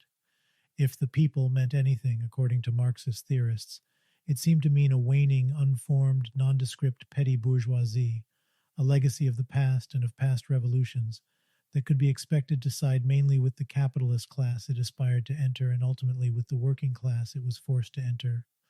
The proletariat, to the degree that it became class conscious, would ultimately express the general interests of humanity once it absorbed this vague middle class, particularly during a general economic or chronic crisis within capitalism itself. The 1930s, with its waves of strikes, its workers' insurrections, its street confrontations between revolutionary and fascist groups, and its prospect of war and bloody social upheaval, seemed to confirm this vision. But we cannot any longer ignore the fact that this traditional radical vision has since been replaced by the present-day reality of a managed capitalist system, managed culturally and ideologically as well as economically. However much living standards have been eroded for millions of people, the unprecedented fact remains that capitalism has been free of a chronic crisis for a half century. Nor are there any signs that we are faced in the foreseeable future with a crisis comparable to that of the Great Depression. Far from having an internal source of long-term economic breakdown that will presumably create a general interest for a new society, capitalism has been more successful in crisis management in the last 50 years than it was in the previous century and a half, the period of its so-called historical ascendancy. The classical industrial proletariat, too, has waned in numbers in the First World, the historical locus classicus of socialist confrontation with capitalism, in class consciousness, and even in political consciousness of itself as a historically unique class. Attempts to rewrite Marxian theory to include salaried people in the proletariat are not only nonsensical, they stand flatly at odds with how this vastly differentiated middle-class population conceives itself and its relationship to a market society. To live with the hope that capitalism will imminently collapse from within as a result of its own contradictory self-development is illusory as things stand today. But there are dramatic signs that capitalism, as I have emphasized elsewhere, is producing external conditions for a crisis, an ecological crisis, that may well generate a general human interest for radical social change.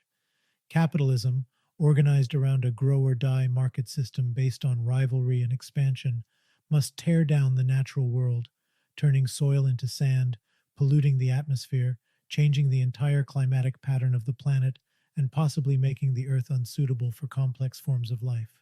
In effect, it is proving to be an ecological cancer and may well simplify complex ecosystems that have been in the making for countless eons.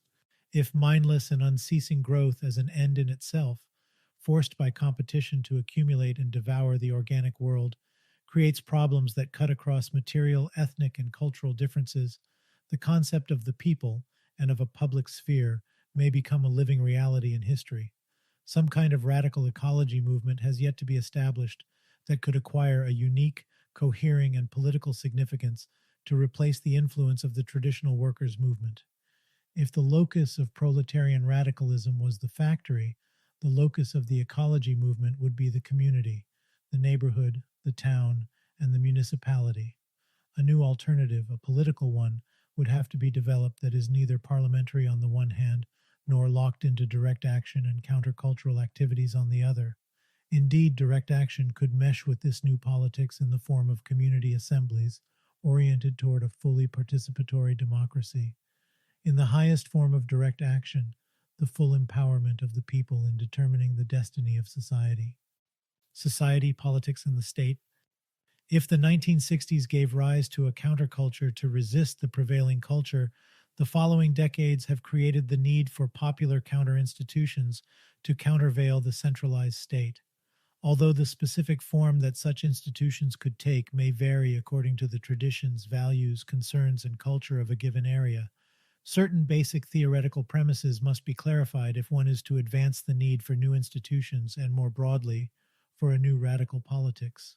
The need once again to define politics, indeed to give it a broader meaning than it has had in the past, becomes a practical imperative. The ability and willingness of radicals to meet this need may well determine the future of movements like the Greens and the very possibility of radicalism to exist as a coherent force for basic social change. The major institutional arenas, the social, the political, and the statist, were once clearly distinguishable from each other. The social arena could be clearly demarcated from the political, and the political, in turn, from the state. But in our present historically clouded world, these have been blurred and mystified. Politics has been absorbed by the state, just as society has increasingly been absorbed by the economy today. If new, truly radical movements to deal with ecological breakdown are to emerge, and if an ecologically oriented society is to end attempts to dominate nature as well as people, this process must be arrested and reversed. It's easy to think of society, politics, and the state ahistorically, as if they had always existed as we find them today. But the fact is that each one of these has had a complex development, one that should be understood if we are to gain a clear sense of their importance in social theory and practice. Much of what we today call politics, for one, is really statecraft, structured around staffing the state apparatus with parliamentarians, judges, bureaucrats, police, the military, and the like, a phenomenon often replicated from the summits of the state to the smallest of communities. But the term politics, Greek etymologically, once referred to a public arena peopled by conscious citizens who felt competent to directly manage their own communities, or polis. Society, in turn, was the relatively private arena, the realm of familial obligation, friendship, personal self-maintenance, production, and reproduction. From its first emergence as merely human group existence to its highly institutionalized forms, which we properly call society, social life was structured around the family or oikos. Economy, in fact, once meant little more than the management of the family.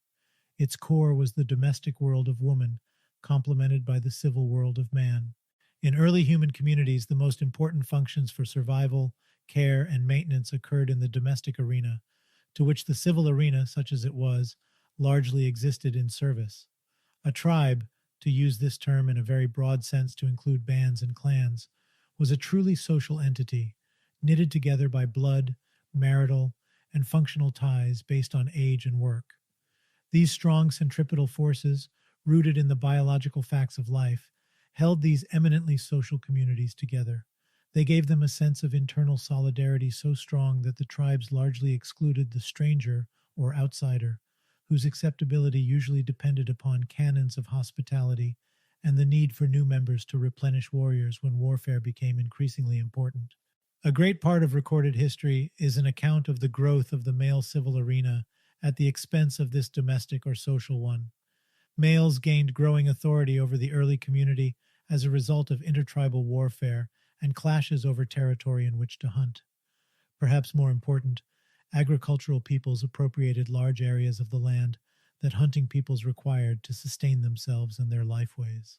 It was from this undifferentiated civil arena, again to use the word civil in a very broad sense, that politics and the state emerged, which is not to say that politics and statecraft were the same from the beginning.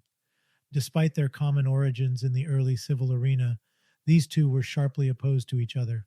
History's garments are never neat and unwrinkled. The evolution of society from small domestic social groups into highly differentiated hierarchical and class systems, whose authority encompassed vast territorial empires, is nothing if not complex and irregular. The domestic and familial arena itself, that is to say the social arena, helped to shape the formation of these states. Early despotic kingdoms, such as those of Egypt and Persia, were seen not as clearly civil entities, but as the personal households or domestic domains of monarchs. These vast palatial estates of divine kings and their families were later carved up by lesser families into manorial or feudal estates. The social values of present-day aristocracies are redolent of a time when kinship and lineage, not citizenship or wealth, determined one's status and power. The rise of the public domain. It was the Bronze Age urban revolution, to use V. Gordon Child's expression, that slowly eliminated the trappings of the social or domestic arena from the state and created a new terrain for the political arena. The rise of cities, largely around temples, military fortresses, administrative centers, and interregional markets, created the basis for a new, more secular and more universalistic form of political space. Given time and development, this space slowly evolved an unprecedented public domain. Cities that are perfect models of such a public space do not exist in either history or social theory, but some cities were neither predominantly social, in the domestic sense, nor statist, but gave rise to an entirely new societal dispensation. The most remarkable of these were the seaports of ancient Hellas and the craft and commercial cities of medieval Italy, Russia, and Central Europe. Even modern cities of newly forming nation-states like Spain, England, and France developed identities of their own and relatively popular forms of citizen participation. Their parochial, even patriarchal attributes should not be permitted to overshadow their universal humanistic attributes. From the Olympian standpoint of modernity, it would be as petty as it would be ahistorical to highlight failings that cities shared with nearly all civilizations over thousands of years. What should stand out as a matter of vital importance is that these cities created the public domain. There, in the agora of the Greek democracies, the forum of the Roman Republic, the town center of the medieval commune, and the plaza of the Renaissance city, citizens could congregate. To one degree or another in this public domain, a radically new arena, a political one, emerged, based on limited but often participatory forms of democracy and a new concept of civic personhood, the citizen. Defined in terms of its etymological roots, politics means the management of the community or polis by its members, the citizens. Politics also meant the recognition of civic rights for strangers or outsiders who were not linked to the population by blood ties. That is, it meant the idea of a universal humanitas, as distinguished from the genealogically related folk. Together with these fundamental developments, politics was marked by the increasing secularization of societal affairs, a new respect for the individual, and a growing regard for rational canons of behavior over the unthinking imperatives of custom. I do not wish to suggest that privilege, inequality of rights, supernatural vagaries, custom, or even mistrust of the stranger totally disappeared with the rise of cities and politics. During the most radical and democratic periods of the French Revolution, for example, Paris was rife with fears of foreign conspiracies and a xenophobic mistrust of outsiders, nor did women ever fully share the freedoms enjoyed by men. My point, however, is that something very new was created by the city that cannot be buried in the folds of the social or of the state, namely a public domain. This domain narrowed and expanded with time, but it never completely disappeared from history.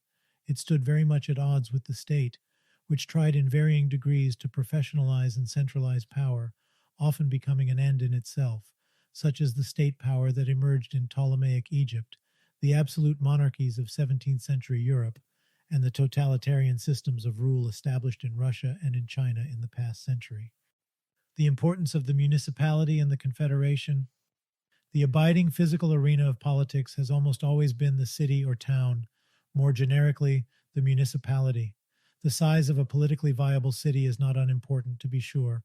To the Greeks, notably Aristotle, a city or polis should not be so large that it cannot deal with its affairs on a face-to-face basis or eliminate a certain degree of familiarity among its citizens. These standards, by no means fixed or inviolable, were meant to foster urban development along lines that directly countervailed the emerging state.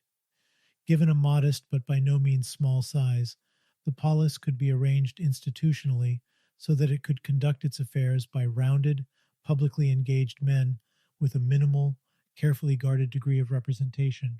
To be a political person, it was supposed, required certain material preconditions. A modicum of free time was needed to participate in political affairs, leisure that was probably supplied by slave labor, although it is by no means true that all active Greek citizens were slave owners. Even more important than leisure time was the need for personal training or character formation, the Greek notion of paideia, which inculcated the reasoned restraint by which citizens maintained the decorum needed to keep an assembly of the people viable. An ideal of public service was necessary to outweigh narrow, egoistic impulses and to develop the ideal of a general interest. This was achieved by establishing a complex network of relationships, ranging from loyal friendships, the Greek notion of philia, to shared experiences in civic festivals and military service. But politics in this sense was not a strictly Hellenic phenomenon. Similar problems and needs arose and were solved in a variety of ways in the free cities, not only in the Mediterranean basin, but in continental Europe, England, and North America. Nearly all these free cities created a public domain and a politics that were democratic to varying degrees over long periods of time. Deeply hostile to centralized states, free cities and their federations formed some of history's crucial turning points in which humanity was faced with the possibility of establishing societies based on municipal confederations or on nation-states. The state, too, had a historical development and cannot be reduced to a simplistic ahistorical image. Ancient states were historically followed by quasi-states, monarchical states, feudal states, and republican states. The totalitarian states of this century beggar the harshest tyrannies of the past. But essential to the rise of the nation-state was the ability of centralized states to weaken the vitality of urban, town, and village structures and replace their functions by bureaucracies, police, and military forces. A subtle interplay between the municipality and the state, often exploding in open conflict, has occurred throughout history and has shaped the societal landscape of the present day. Unfortunately, not enough attention has been given to the fact that the capacity of states to exercise the full measure of their power has often been limited by the municipal obstacles they encountered. Nationalism, like statism, has so deeply imprinted itself on modern thinking that the very idea of a municipalist politics as an option for societal organization has virtually been written off. For one thing, as I have already emphasized, politics these days has been identified completely with statecraft, the professionalization of power, that the political realm and the state have often been in sharp conflict with each other, indeed in conflicts that exploded in bloody civil wars, has been almost completely overlooked. The great revolutionary movements of the past, from the English Revolution of the 1640s to those in our own century, have always been marked by strong community upsurges and depended for their success on strong community ties. That fears of municipal autonomy still haunt the nation-state can be seen in the endless arguments that are brought against it. Phenomena as dead as the free community and participatory democracy should presumably arouse far fewer opponents than we continue to encounter. The rise of the great megalopolis has not ended the historic quest for community and civic politics, any more than the rise of multinational corporations has removed the issue of nationalism from the modern agenda. Cities like New York, London, Frankfurt, Milan, and Madrid can be politically decentralized institutionally, be they by neighborhood or district networks, despite their large structural size and their internal interdependence. Indeed, how well they can function if they do not decentralize structurally is an ecological issue of paramount importance, as problems of air pollution, adequate water supply, crime, the quality of life, and transportation suggest. History has shown very dramatically that major cities of Europe with populations approaching 1 million and with primitive means of communication functioned by means of well-coordinated, decentralized institutions of extraordinary political vitality. From the Castilian cities that exploded in the Comunero Revolt in the early 1500s, through the Parisian sections or assemblies of the early 1790s, to the Madrid citizens' movement of the 1960s, to cite only a few, municipal movements in large cities have posed crucial issues of where power should be centered and how societal life should be managed institutionally. That a municipality can be as parochial as a tribe is fairly obvious, and is no less true today than it has been in the past. Hence, any municipal movement that is not confederal, that is to say, that does not enter into a network of mutual obligations to towns and cities in its own region, can no more be regarded as a truly political entity in any traditional sense than a neighborhood that does not work with other neighborhoods in the city in which it is located. Confederation, based on shared responsibilities, full accountability of confederal delegates to their communities, the right to recall, and firmly mandated representative forms an indispensable part of a new politics. To demand that existing towns and cities replicate the nation-state on a local level is to surrender any commitment to social change as such. What is of immense practical importance is that prestatist institutions, traditions, and sentiments remain alive in varying degrees throughout most of the world. Resistance to the encroachment of oppressive states has been nourished by village, neighborhood, and town community networks, as witness such struggles in South Africa, the Middle East, and Latin America. To ignore the communal basis of this resistance would be as myopic as to ignore the latent instability of every nation-state. Worse would be to take the nation-state as it is for granted and deal with it merely on its own terms. Indeed, whether a state remains more of a state or less, no trifling matter to radical theorists as disparate as Bakunin and Marx, depends heavily upon the power of local, confederal, and community movements to countervail it and hopefully establish a dual power that will replace it. The major role that the Madrid citizens' movement played nearly 3 decades ago in weakening the Franco regime would require a major study to do it justice. Notwithstanding Marxist visions of a largely economistic conflict between wage labor and capital, the revolutionary working-class movements of the past were not simply industrial movements. The volatile Parisian labor movement, largely artisanal in character, for example, was also a community movement that was centered on courtiers and nourished by a rich neighborhood life. From the levelers of 17th century London to the anarcho-syndicalists of Barcelona in the 20th century, radical activity has been sustained by strong community bonds, a public sphere provided by streets, squares, and cafes. The need for a new politics. This municipal life cannot be ignored in radical practice and must even be recreated where it has been undermined by the modern state. A new politics rooted in towns, neighborhoods, cities, and regions forms the only viable alternative to the anemic parliamentarism that is percolating through various green parties today and similar social movements. In short, their recourse to sheer and corruptive statecraft, in which the larger bourgeois parties can always be expected to outmaneuver them and absorb them into coalitions. The duration of strictly single-issue movements, too, is limited to the problems they are opposing. Militant action around such issues should not be confused with the long-range radicalism that is needed to change consciousness and ultimately society itself. Such movements flare up and pass away, even when they are successful. They lack the institutional underpinnings that are so necessary to create lasting movements for social change and the arena in which they can be a permanent presence in political conflict.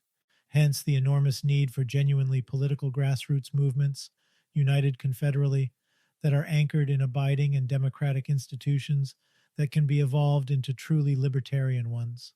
Life would indeed be marvelous, if not miraculous, if we were born with all the training, literacy, skills, and mental equipment we need to practice a profession or vocation. Alas, we must go through the toil of acquiring these abilities, a toil that requires struggle, confrontation, education, and development. It is very unlikely that a radical municipalist approach, too, is meaningful at all, merely as an easy means for institutional change. It must be fought for if it is to be cherished, just as the fight for a free society must itself be as liberating and self-transforming as the existence of a free society. The municipality is a potential time bomb.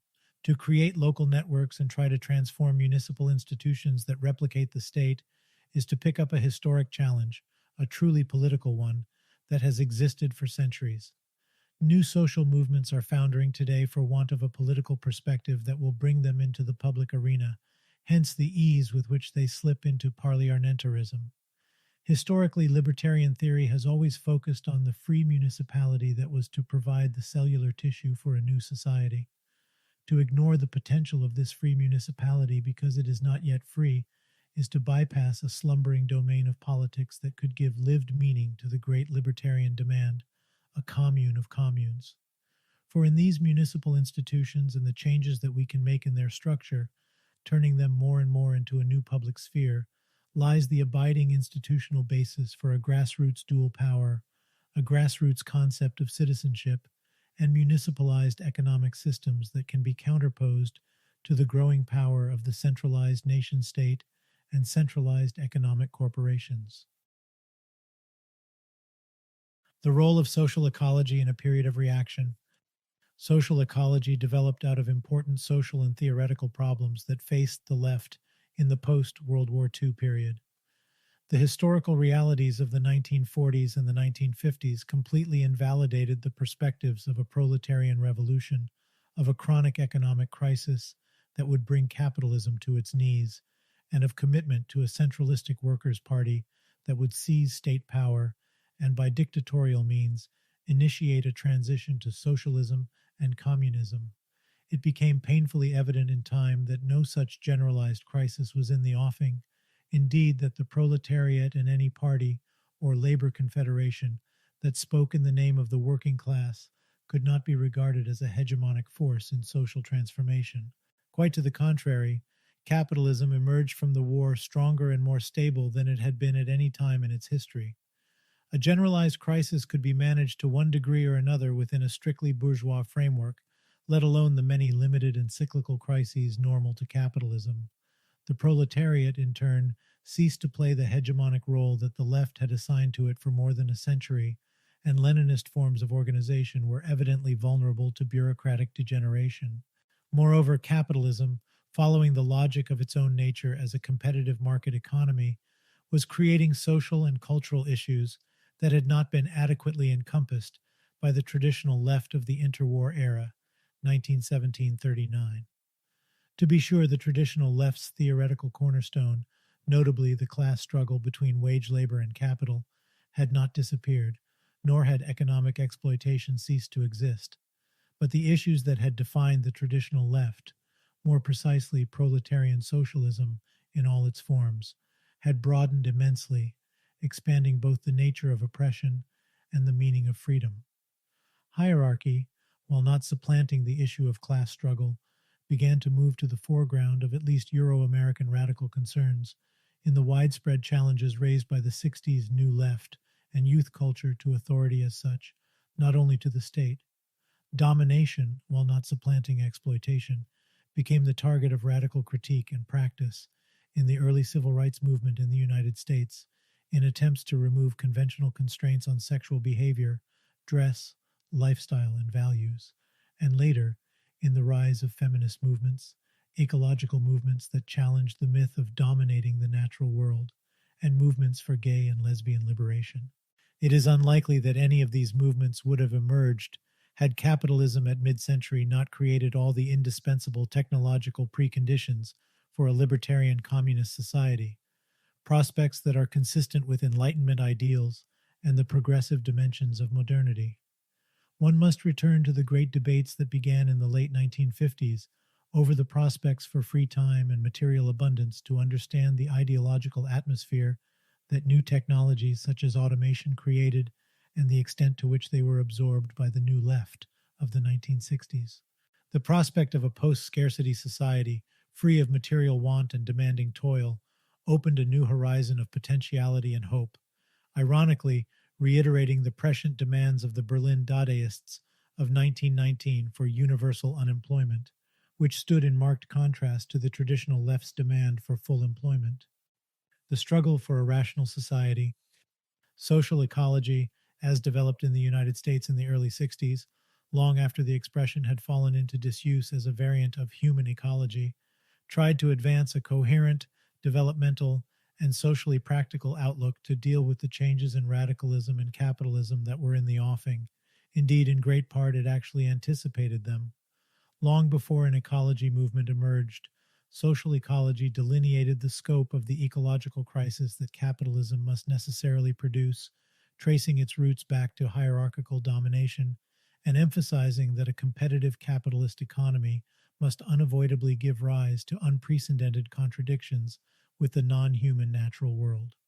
None of these perspectives, it should be noted, were in the air in the early 60s, Rachel Carson's Silent Spring with its emphasis on pesticides notwithstanding.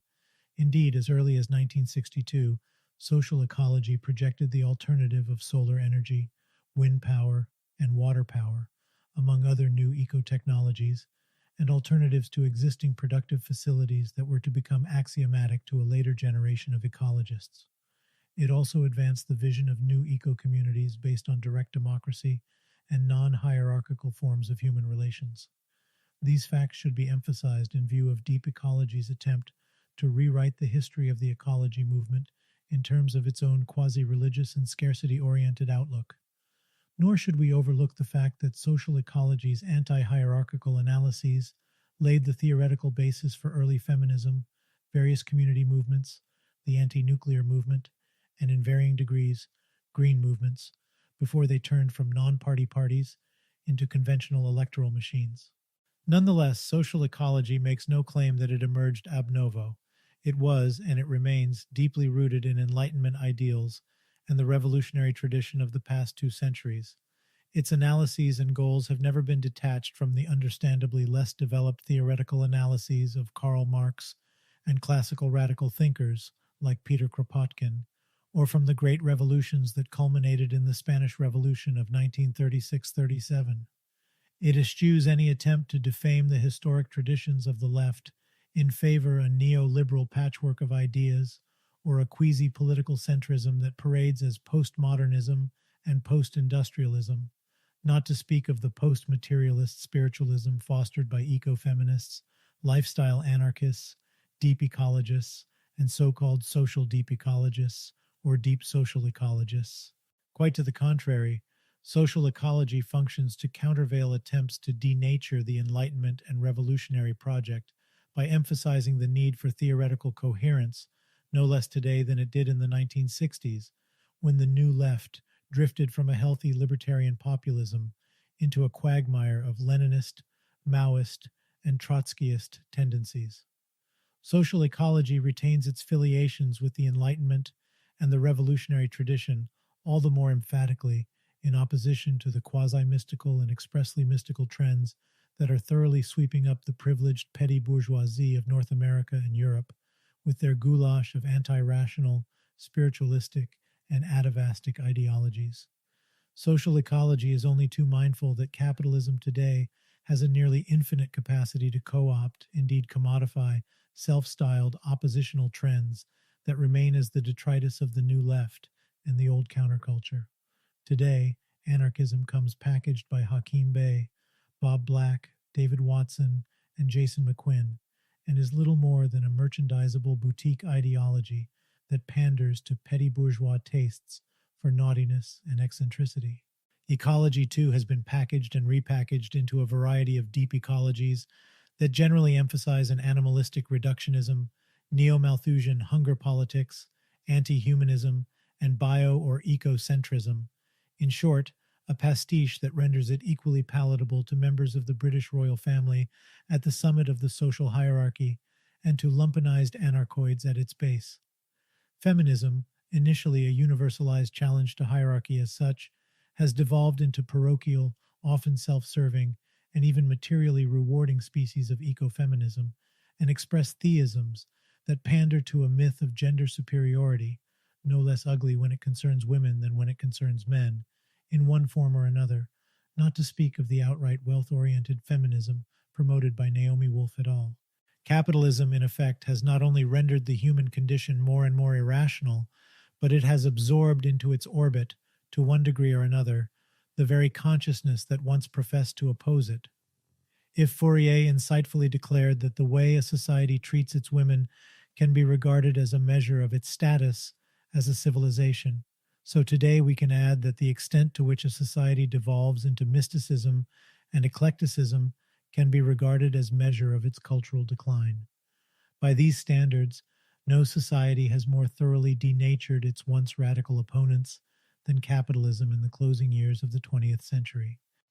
The relevance of social ecology.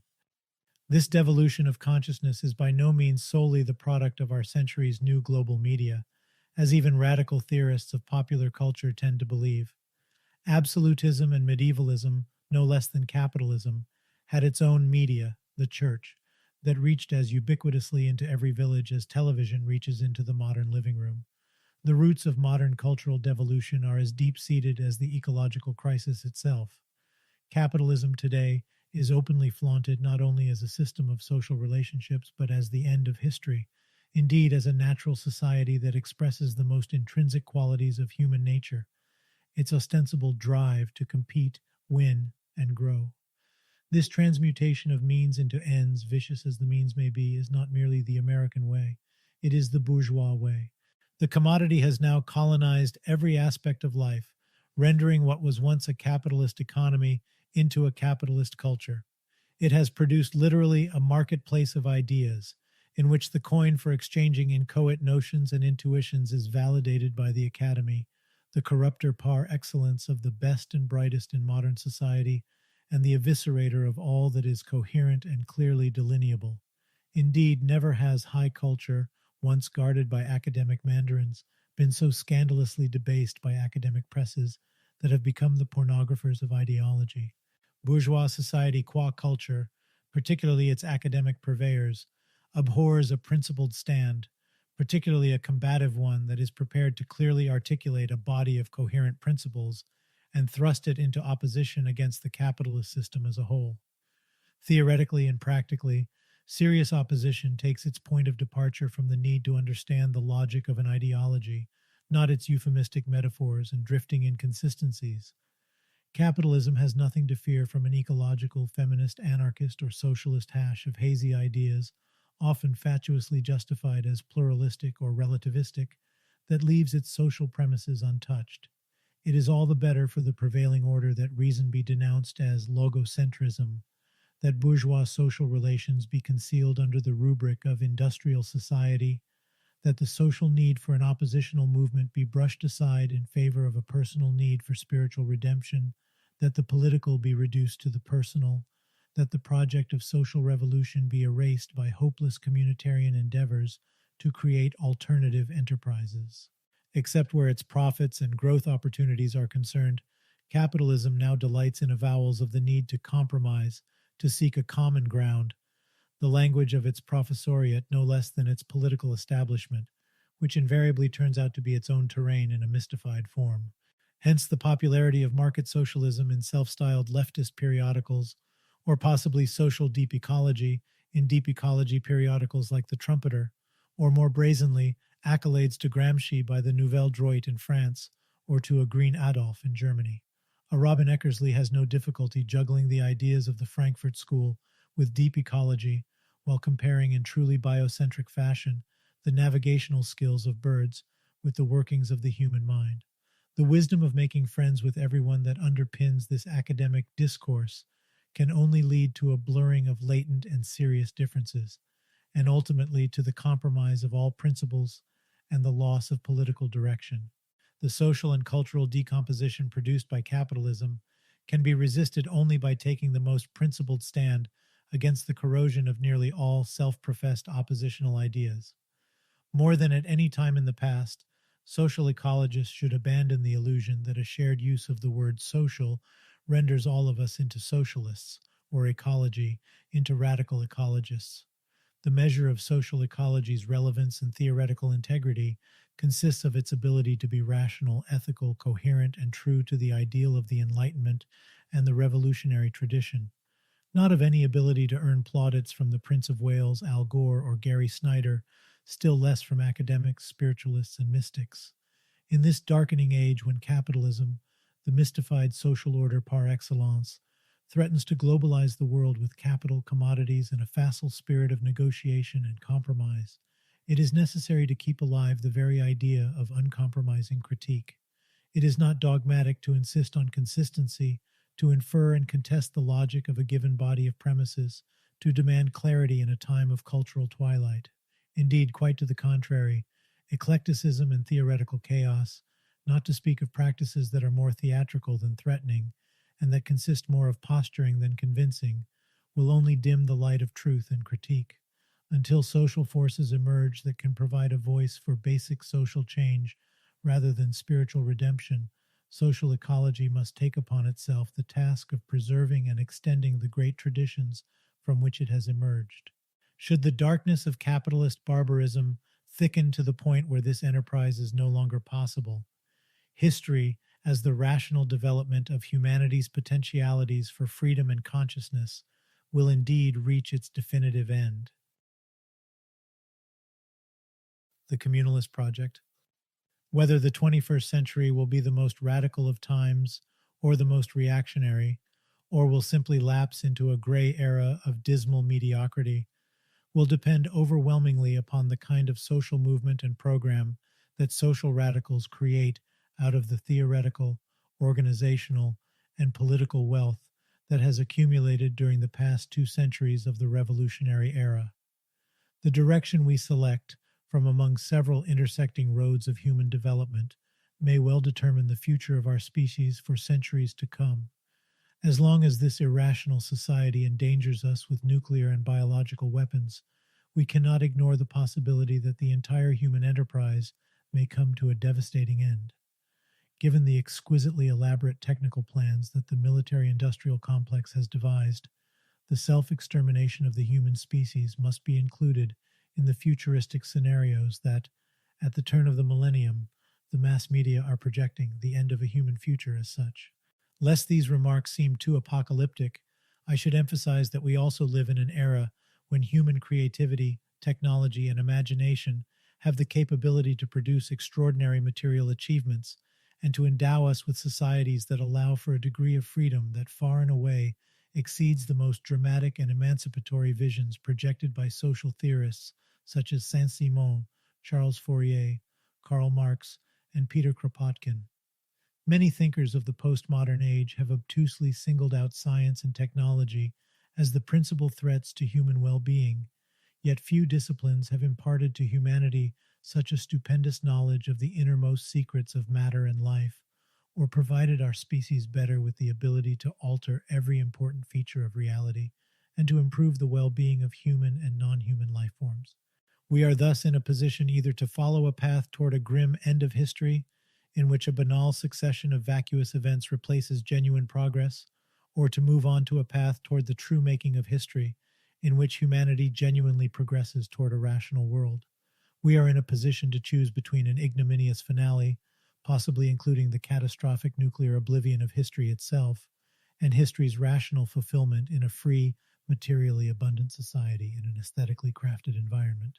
Notwithstanding the technological marvels that competing enterprises of the ruling class, that is, the bourgeoisie, are developing in order to achieve hegemony over one another, little of a subjective nature that exists in the existing society can redeem it. Precisely at a time when we, as a species, are capable of producing the means for amazing objective advances and improvements in the human condition and in the non-human natural world, advances that could make for a free and rational society, we stand almost naked morally before the onslaught of social forces that may very well lead to our physical immolation. Prognoses about the future are understandably very fragile and are easily distrusted. Pessimism has become very widespread as capitalist social relations become more deeply entrenched in the human mind than ever before, and as culture regresses appallingly, almost to a vanishing point. To most people today, the hopeful and very radical certainties of the 20-year period between the Russian Revolution of 1917-18 and the end of the Spanish Civil War in 1939 seem almost naive. Yet our decision to create a better society, and our choice of the way to do it, must come from within ourselves, without the aid of a deity, still less a mystical force of nature or a charismatic leader. If we choose the road toward a better future, our choice must be the consequence of our ability, and ours alone, to learn from the material lessons of the past and to appreciate the real prospects of the future. We will need to have recourse, not to ghostly vagaries conjured up from the murky hell of superstition, or, absurdly, from the couloirs of the academy, but to the innovative attributes that make up our very humanity and the essential features that account for natural and social development, as opposed to the social pathologies and accidental events that have sidetracked humanity from its self-fulfillment in consciousness and reason. Having brought history to a point where nearly everything is possible, at least of a material nature, and having left behind a past that was permeated ideologically by mystical and religious elements produced by the human imagination, we are faced with a new challenge, one that has never before confronted humanity. We must consciously create our own world, not according to demonic fantasies, mindless customs, and destructive prejudices, but according to the canons of reason, reflection, and discourse that uniquely belong to our own species. Capitalism, classes, and hierarchies. What factors should be decisive in making our choice? First, of great significance is the immense accumulation of social and political experience that is available to revolutionaries today, a storehouse of knowledge that, properly conceived, could be used to avoid the terrible errors that our predecessors made and to spare humanity the terrible plagues of failed revolutions in the past. Of indispensable importance is the potential for a new theoretical springboard that has been created by the history of ideas, one that provides the means to catapult an emerging radical movement beyond existing social conditions into a future that fosters humanity's emancipation. But we must also be fully aware of the scope of the problems that we face. We must understand with complete clarity where we stand in the development of the prevailing capitalist order, and we have to grasp emergent social problems and address them in the program of a new movement. Capitalism is unquestionably the most dynamic society ever to appear in history. By definition, to be sure, it always remains a system of commodity exchange in which objects that are made for sale and profit pervade and mediate most human relations. Yet capitalism is also a highly mutable system, continually advancing the brutal maxim that whatever enterprise does not grow at the expense of its rivals must die. Hence, growth and perpetual change become the very laws of life of capitalist existence. This means that capitalism never remains permanently in only one form. It must always transform the institutions that arise from its basic social relations. Although capitalism became a dominant society only in the past few centuries, it long existed on the periphery of earlier societies, in a largely commercial form, structured around trade between cities and empires, in a craft form throughout the European Middle Ages, in a hugely industrial form in our own time, and if we are to believe recent seers, in an informational form in the coming period. It has created not only new technologies, but also a great variety of economic and social structures, such as the small shop, the factory, the huge mill, and the industrial and commercial complex. Certainly, the capitalism of the Industrial Revolution has not completely disappeared, any more than the isolated peasant family and small craftsmen of a still earlier period have been consigned to complete oblivion. Much of the past is always incorporated into the present. Indeed, as Marx insistently warned, there is no pure capitalism, and none of the earlier forms of capitalism fade away until radically new social relations are established and become overwhelmingly dominant. But today, capitalism, even as it coexists with and utilizes pre-capitalist institutions for its own ends, see Marx's Grundriss for this dialectic, now reaches into the suburbs and the countryside with its shopping malls and newly styled factories. Indeed, it is by no means inconceivable that one day it will reach beyond our planet. In any case, it has produced not only new commodities to create and feed new wants, but new social and cultural issues, which in turn have given rise to new supporters and antagonists of the existing system. The famous first part of Marx and Engels' Communist Manifesto, in which they celebrate capitalism's wonders, would have to be periodically rewritten to keep pace with the achievements, as well as the horrors, produced by the bourgeoisie's development. One of the most striking features of capitalism today is that in the Western world, the highly simplified two-class structure, the bourgeoisie and the proletariat, that Marx and Engels, in the Communist Manifesto, predicted would become dominant under mature capitalism, and we have yet to determine what mature, still less late or moribund capitalism actually is, has undergone a process of reconfiguration.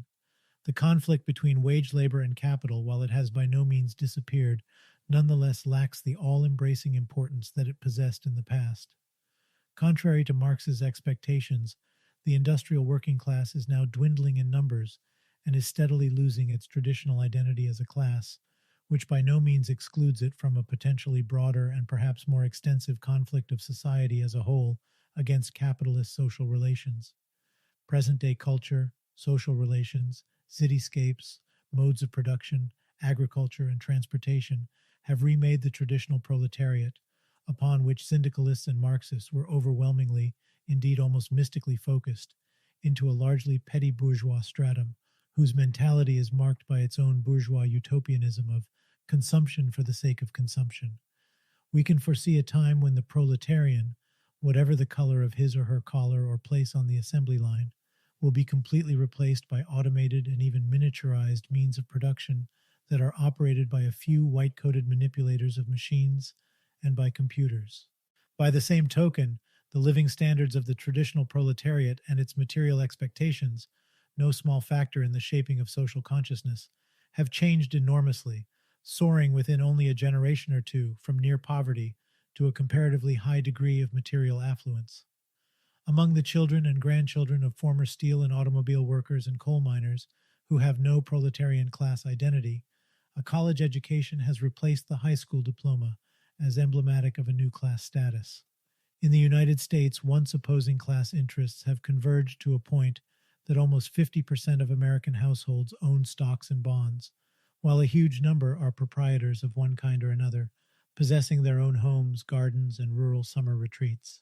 Given these changes, the stern working man or woman portrayed in radical posters of the past, with a flexed, highly muscular arm holding a bone-crushing hammer, has been replaced by the genteel and well-mannered so-called working middle class. The traditional cry, "Workers of the world unite," in its old historical sense, becomes ever more meaningless. The class consciousness of the proletariat, which Marx tried to awaken in the Communist Manifesto, has been hemorrhaging steadily, and in many places has virtually disappeared. The more existential class struggle has not been eliminated, to be sure, any more than the bourgeoisie could eliminate gravity from the existing human condition. But unless radicals today become aware of the fact that it has been narrowed down largely to the individual factory or office, they will fail to see that a new, perhaps more expansive form of social consciousness can emerge in the generalized struggles that face us, Indeed, this form of social consciousness can be given a refreshingly new meaning as the concept of the rebirth of the citoyen, a concept so important to the Great Revolution of 1789 and its more broadly humanistic sentiment of sociality that it became the form of address among later revolutionaries summoned to the barricades by the heraldic crowing of the red French rooster. Seen as a whole, the social condition that capitalism has produced today stands very much at odds with the simplistic class prognoses advanced by Marx and by the revolutionary French syndicalists. After the Second World War, capitalism underwent an enormous transformation, creating broad new social issues with extraordinary rapidity, issues that went beyond traditional proletarian demands for improved wages, hours, and working conditions, notably environmental, gender, hierarchical, civic, and democratic issues. Capitalism, in effect, has generalized its threats to humanity, particularly with climatic changes that may alter the very face of the planet, oligarchical institutions of a global scope, and rampant urbanization that radically corrodes the civic life basic to grassroots politics. Hierarchy today is becoming as pronounced an issue as class, as witness the extent to which many social analyses have singled out managers, bureaucrats, scientists, and the like as emerging, ostensibly dominant groups. New and elaborate gradations of status and interests count today to an extent that they did not in the recent past. They blur the conflict between wage labor and capital that was once so central, clearly defined, and militantly waged by traditional socialists. Class categories are now intermingled with hierarchical categories based on race, gender, sexual preference, and certainly national or regional differences. Status differentiations, characteristic of hierarchy, tend to converge with class differentiations, and a more all-inclusive capitalistic world is emerging in which ethnic, national, and gender differences often surpass the importance of class differences in the public eye. This phenomenon is not entirely new. In the First World War, countless German socialist workers cast aside their earlier commitment to the red flags of proletarian unity in favor of the national flags of their well-fed and parasitic rulers, and went on to plunge bayonets into the bodies of French and Russian socialist workers, as they did in turn under the national flags of their own oppressors. At the same time, capitalism has produced a new, perhaps paramount contradiction: the clash between an economy based on unending growth and the desiccation of the natural environment. This issue and its vast ramifications can no more be minimized, let alone dismissed, than the need of human beings for food or air. At present, the most promising struggles in the West, where socialism was born, seem to be waged less around income and working conditions than around nuclear power, pollution, deforestation, urban blight, education, healthcare, community life, and the oppression of people in underdeveloped countries, as witness the, albeit sporadic, anti-globalization upsurges, in which blue and white-collar workers march in the same ranks with middle-class humanitarians and are motivated by common social concerns. Proletarian combatants become indistinguishable from middle-class ones. Burly workers, whose hallmark is a combative militancy, now march behind bread and puppet theater performers, often with a considerable measure of shared playfulness. Members of the working and middle classes now wear many different social hats, so to speak, challenging capitalism obliquely as well as directly on cultural as well as economic grounds. Nor can we ignore, in deciding what direction we are to follow, the fact that capitalism, if it is not checked, will in the future, and not necessarily the very distant future, differ appreciably from the system we know today. Capitalist development can be expected to vastly alter the social horizon in the years ahead. Can we suppose that factories, offices, cities, residential areas, industry, commerce, and agriculture, let alone moral values, aesthetics, media, popular desires, and the like, will not change immensely before the 21st century is out? In the past century, capitalism, above all else, has broadened social issues. Indeed, the historical social question of how a humanity, divided by classes and exploitation, will create a society based on equality, the development of authentic harmony, and freedom, to include those whose resolution was barely foreseen by the liberatory social theorists in the 19th and early 20th centuries. Our age, with its endless array of bottom lines and investment choices, now threatens to turn society itself into a vast and exploitative marketplace. The public with which the progressive socialist had to deal is also changing radically and will continue to do so in the coming decades. To lag in understanding behind the changes that capitalism is introducing and the new or broader contradictions it is producing would be to commit the recurringly disastrous error that led to the defeat of nearly all revolutionary upsurges in the past 2 centuries. Foremost among the lessons that a new revolutionary movement must learn from the past is that it must win over broad sectors of the middle class to its new populist program. No attempt to replace capitalism with socialism ever had or will have the remotest chance of success without the aid of the discontented petty bourgeoisie, whether it was the intelligentsia and peasantry in uniform of the Russian Revolution, or the intellectuals, farmers, shopkeepers, clerks, and managers in industry and even in government in the German upheavals of 1918-21. Even during the most promising periods of past revolutionary cycles, the Bolsheviks, Mensheviks, the German Social Democrats, and Russian communists never acquired absolute majorities in their respective legislative bodies. So-called proletarian revolutions were invariably minority revolutions, usually even within the proletariat itself, and those that succeeded, often briefly before they were subdued or drifted historically out of the revolutionary movement, depended overwhelmingly on the fact that the bourgeoisie lacked active support among its own military forces or was simply socially demoralized.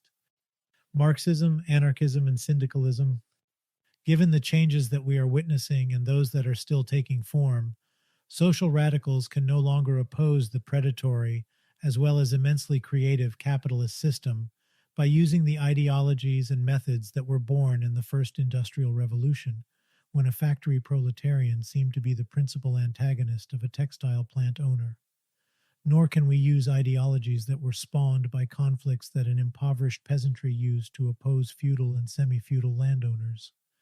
None of the professedly anti-capitalist ideologies of the past, Marxism, anarchism, syndicalism, and more generic forms of socialism, retain the same relevance that they had at an earlier stage of capitalist development and in an earlier period of technological advance.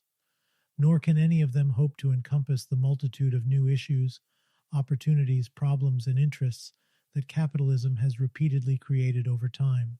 Marxism was the most comprehensive and coherent effort to produce a systematic form of socialism, emphasizing the material as well as the subjective historical preconditions of a new society. This project, in the present era of pre-capitalist economic decomposition and of intellectual confusion, relativism, and subjectivism, must never surrender to the new barbarians, many of whom find their home in what was once a barrier to ideological regression, the academy. We owe much to Marx's attempt to provide us with a coherent and stimulating analysis of the commodity and commodity relations, to an activist philosophy, a systematic social theory, an objectively grounded or scientific concept of historical development, and a flexible political strategy. Marxist political ideas were eminently relevant to the needs of a terribly disoriented proletariat and to the particular oppressions that the industrial bourgeoisie inflicted upon it in England in the 1840s, somewhat later in France, Italy, and Germany, and very presciently in Russia in the last decade of Marx's life. Until the rise of the populist movement in Russia, most famously the Narodnaya Volya, Marx expected the emerging proletariat to become the great majority of the population in Europe and North America, and to inevitably engage in revolutionary class war as a result of capitalist exploitation and immiseration, and especially between 1917 and 1939, long after Marx's death, Europe was indeed beleaguered by a mounting class war that reached the point of outright workers' insurrections. In 1917, owing to an extraordinary confluence of circumstances, particularly with the outbreak of the First World War, which rendered several quasi-feudal European social systems terribly unstable, Lenin and the Bolsheviks tried to use, but greatly altered, Marx's writings in order to take power in an economically backward empire whose size spanned 11 time zones across Europe and Asia. But for the most part, as we have seen, Marxism's economic insights belong to an era of emerging factory capitalism in the 19th century. Brilliant as a theory of the material preconditions for socialism, it did not address the ecological, civic, and subjective forces or the efficient causes that could impel humanity into a movement for revolutionary social change. On the contrary, for nearly a century, Marxism stagnated theoretically. Its theorists were often puzzled by developments that have passed it by and, since the 1960s, have mechanically appended environmentalist and feminist ideas to its formulaic Ouvreerist outlook. By the same token, anarchism, which I believe represents in its authentic form a highly individualistic outlook that fosters a radically unfettered lifestyle, often as a substitute for mass action, is far better suited to articulate a Proudhonian single-family peasant and craft world than a modern urban and industrial environment. I myself once used this political label, but further thought has obliged me to conclude that its often refreshing aphorisms and insights notwithstanding, it is simply not a social theory. Its foremost theorists celebrate its seeming openness to eclecticism and the liberatory effects of paradox or even contradiction, to use Proudhonian hyperbole. Accordingly, and without prejudice to the earnestness of many anarchistic practices, a case can be made that many of the ideas of social and economic reconstruction that in the past have been advanced in the name of anarchy were often drawn from Marxism, including my own concept of post-scarcity, which understandably infuriated many anarchists who read my essays on the subject. Regrettably, the use of socialistic terms has often prevented anarchists from telling us or even understanding clearly what they are. Individualists whose concepts of autonomy originate in a strong commitment to personal liberty rather than to social freedom, or socialists committed to a structured, institutionalized, and responsible form of social organization. Indeed, the history of this ideology is peppered with idiosyncratic acts of defiance that verge on the eccentric, which not surprisingly have attracted many young people and aesthetes. In fact, anarchism represents the most extreme formulation of liberalism's ideology of unfettered autonomy, culminating in a celebration of heroic acts of defiance of the state. Anarchism's mythos of self-regulation, autonomos, the radical assertion of the individual over or even against society, and the personalistic absence of responsibility for the collective welfare, leads to a radical affirmation of the all-powerful will so central to Nietzsche's ideological peregrinations. Some self-professed anarchists have even denounced mass social action as futile and alien to their private concerns, and made a fetish of what the Spanish anarchists called grupismo, a small group mode of action that is highly personal rather than social.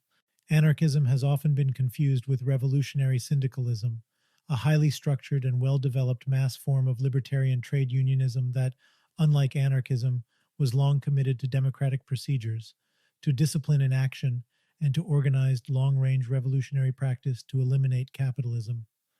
Its affinity with anarchism stems from its strong libertarian bias, but bitter antagonisms between anarchists and syndicalists have a long history in nearly every country in Western Europe and North America, as witnessed the tensions between the Spanish CNT and the anarchist groups associated with Tierra y Libertad early in the 20th century, between the revolutionary syndicalist and anarchist groups in Russia during the 1917 revolution, and between the IWW in the United States and the SAC in Sweden, to cite the more illustrative cases in the history of the libertarian labor movement. More than one American anarchist was affronted by Joe Hill's defiant maxim on the eve of his execution in Utah: "Don't mourn, organize." Alas, small groups were not quite the organizations that Joe Hill, or the grossly misunderstood idol of the Spanish libertarian movement, Salvador Segui, had in mind.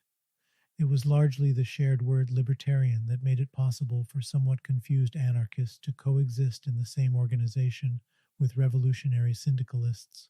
It was often verbal confusion, rather than ideological clarity, that made possible the coexistence in Spain of the FAI, as represented by the anarchist Federica Montseny, with the syndicalists, as represented by Juan Prieto in the CNT FAI, a truly confused organization if ever there was one.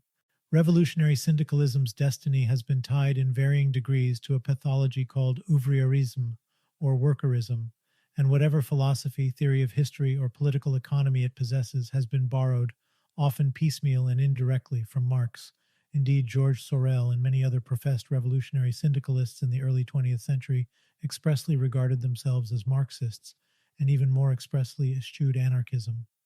Moreover, revolutionary syndicalism lacks a strategy for social change beyond the general strike, which revolutionary uprisings, such as the famous October and November general strikes in Russia during 1905, proved to be stirring but ultimately ineffectual.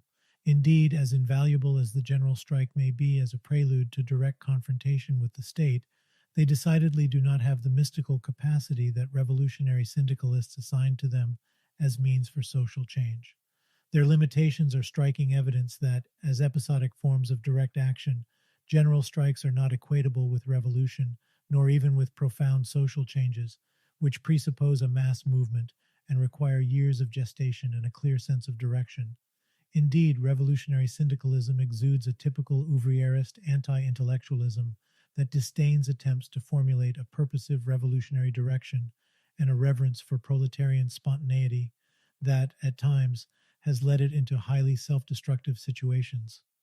Lacking the means for an analysis of their situation, the Spanish syndicalists and anarchists revealed only a minimal capacity to understand the situation in which they found themselves after their victory over Franco's forces in the summer of 1936, and no capacity to take the next step to institutionalize a workers' and peasants' form of government. What these observations add up to is that Marxists, revolutionary syndicalists, and authentic anarchists all have a fallacious understanding of politics, which should be conceived as the civic arena and the institutions by which people democratically and directly manage their community affairs. Indeed, the left has repeatedly mistaken statecraft for politics by its persistent failure to understand that the two are not only radically different, but exist in radical tension, in fact opposition, to each other. As I have written elsewhere, historically politics did not emerge from the state, an apparatus whose professional machinery is designed to dominate and facilitate the exploitation of the citizenry in the interests of a privileged class. Rather, politics, almost by definition, is the active engagement of free citizens in the handling their municipal affairs and in their defense of its freedom. One can almost say that politics is the embodiment of what the French revolutionaries of the 1790s called civicism. Quite properly, in fact, the word politics itself contains the Greek word for city or polis, and its use in classical Athens, together with democracy, connoted the direct governing of the city by its citizens. Centuries of civic degradation, marked particularly by the formation of classes, were necessary to produce the state and its corrosive absorption of the political realm. A defining feature of the left is precisely the Marxist, anarchist, and revolutionary syndicalist belief that no distinction exists, in principle, between the political realm and the statist realm.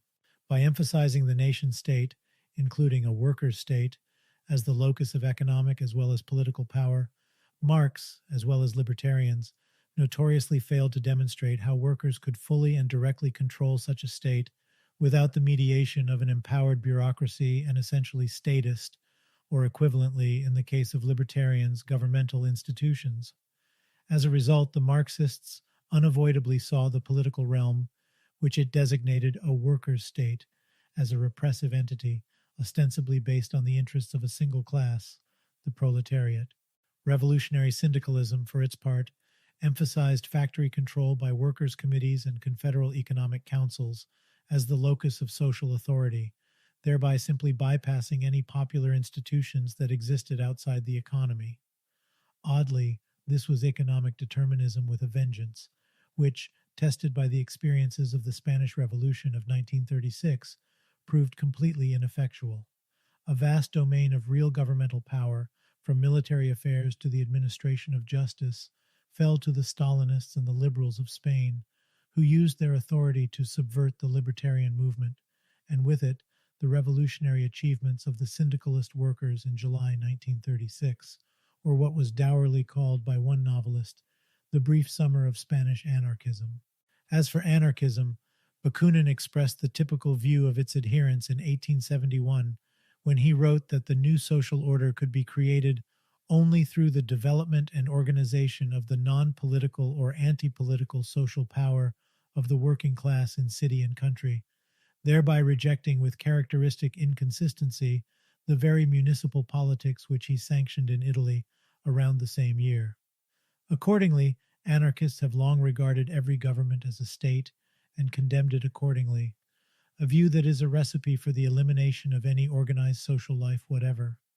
While the state is the instrument by which an oppressive and exploitative class regulates and coercively controls the behavior of an exploited class by a ruling class, a government, or better still, a polity, is an ensemble of institutions designed to deal with the problems of consociational life in an orderly and hopefully fair manner. Every institutionalized association that constitutes a system for handling public affairs, with or without the presence of a state, is necessarily a government. By contrast, every state, although necessarily a form of government, is a force for class repression and control. Annoying as it must seem to Marxists and anarchists alike, the cry for a constitution, for a responsible and a responsive government, and even for law or nomos, has been clearly articulated and committed to print by the oppressed for centuries against the capricious rule exercised by monarchs, nobles, and bureaucrats.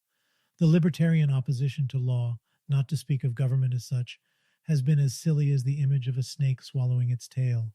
What remains in the end is nothing but a retinal afterimage that has no existential reality.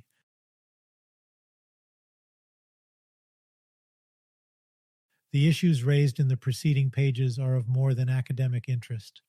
As we enter the 21st century, social radicals need a socialism, libertarian and revolutionary, that is neither an extension of the peasant craft associationism that lies at the core of anarchism, nor the proletarianism that lies at the core of revolutionary syndicalism and Marxism. However fashionable the traditional ideologies, particularly anarchism, may be among young people today, a truly progressive socialism that is informed by libertarian as well as Marxian ideas, but transcends these older ideologies, must provide intellectual leadership.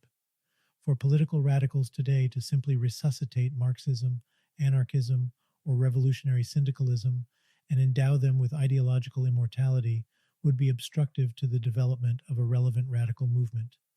A new and comprehensive revolutionary outlook is needed, one that is capable of systematically addressing the generalized issues that may potentially bring most of society into opposition to an ever-evolving and changing capitalist system. The clash between a predatory society based on indefinite expansion and non-human nature has given rise to an ensemble of ideas that has emerged as the explication of the present social crisis and meaningful radical change. Social ecology, a coherent vision of social development that intertwines the mutual impact of hierarchy and class on the civilizing of humanity, has for decades argued that we must reorder social relations so that humanity can live in a protective balance with the natural world. Contrary to the simplistic ideology of eco-anarchism, social ecology maintains that an ecologically oriented society can be progressive rather than regressive, placing a strong emphasis not on primitivism, austerity, and denial, but on material pleasure and ease. If a society is to be capable of making life not only vastly enjoyable for its members, but also leisurely enough that they can engage in the intellectual and cultural self-cultivation that is necessary for creating civilization and a vibrant political life, it must not denigrate techniques and science, but bring them into accord with visions of human happiness and leisure. Social ecology is an ecology not of hunger and material deprivation, but of plenty. It seeks the creation of a rational society in which waste, indeed excess, will be controlled by a new system of values, and when or if shortages arise as a result of irrational behavior, popular assemblies will establish rational standards of consumption by democratic processes. In short, social ecology favors management, plans, and regulations formulated democratically by popular assemblies, not freewheeling forms of behavior that have their origin in individual eccentricities. Communalism and libertarian municipalism. It is my contention that communalism is the overarching political category most suitable to encompass the fully thought out and systematic views of social ecology, including libertarian municipalism and dialectical naturalism. As an ideology, communalism draws on the best of the older left ideologies, Marxism and anarchism, more properly the libertarian socialist tradition, while offering a wider and more relevant scope for our time. From Marxism, it draws the basic project of formulating a rationally systematic and coherent socialism that integrates philosophy, history, economics, and politics. Avowedly dialectical, it attempts to infuse theory with practice. From anarchism, it draws its commitment to anti-statism and confederalism, as well as its recognition that hierarchy is a basic problem that can be overcome only by a libertarian socialist society.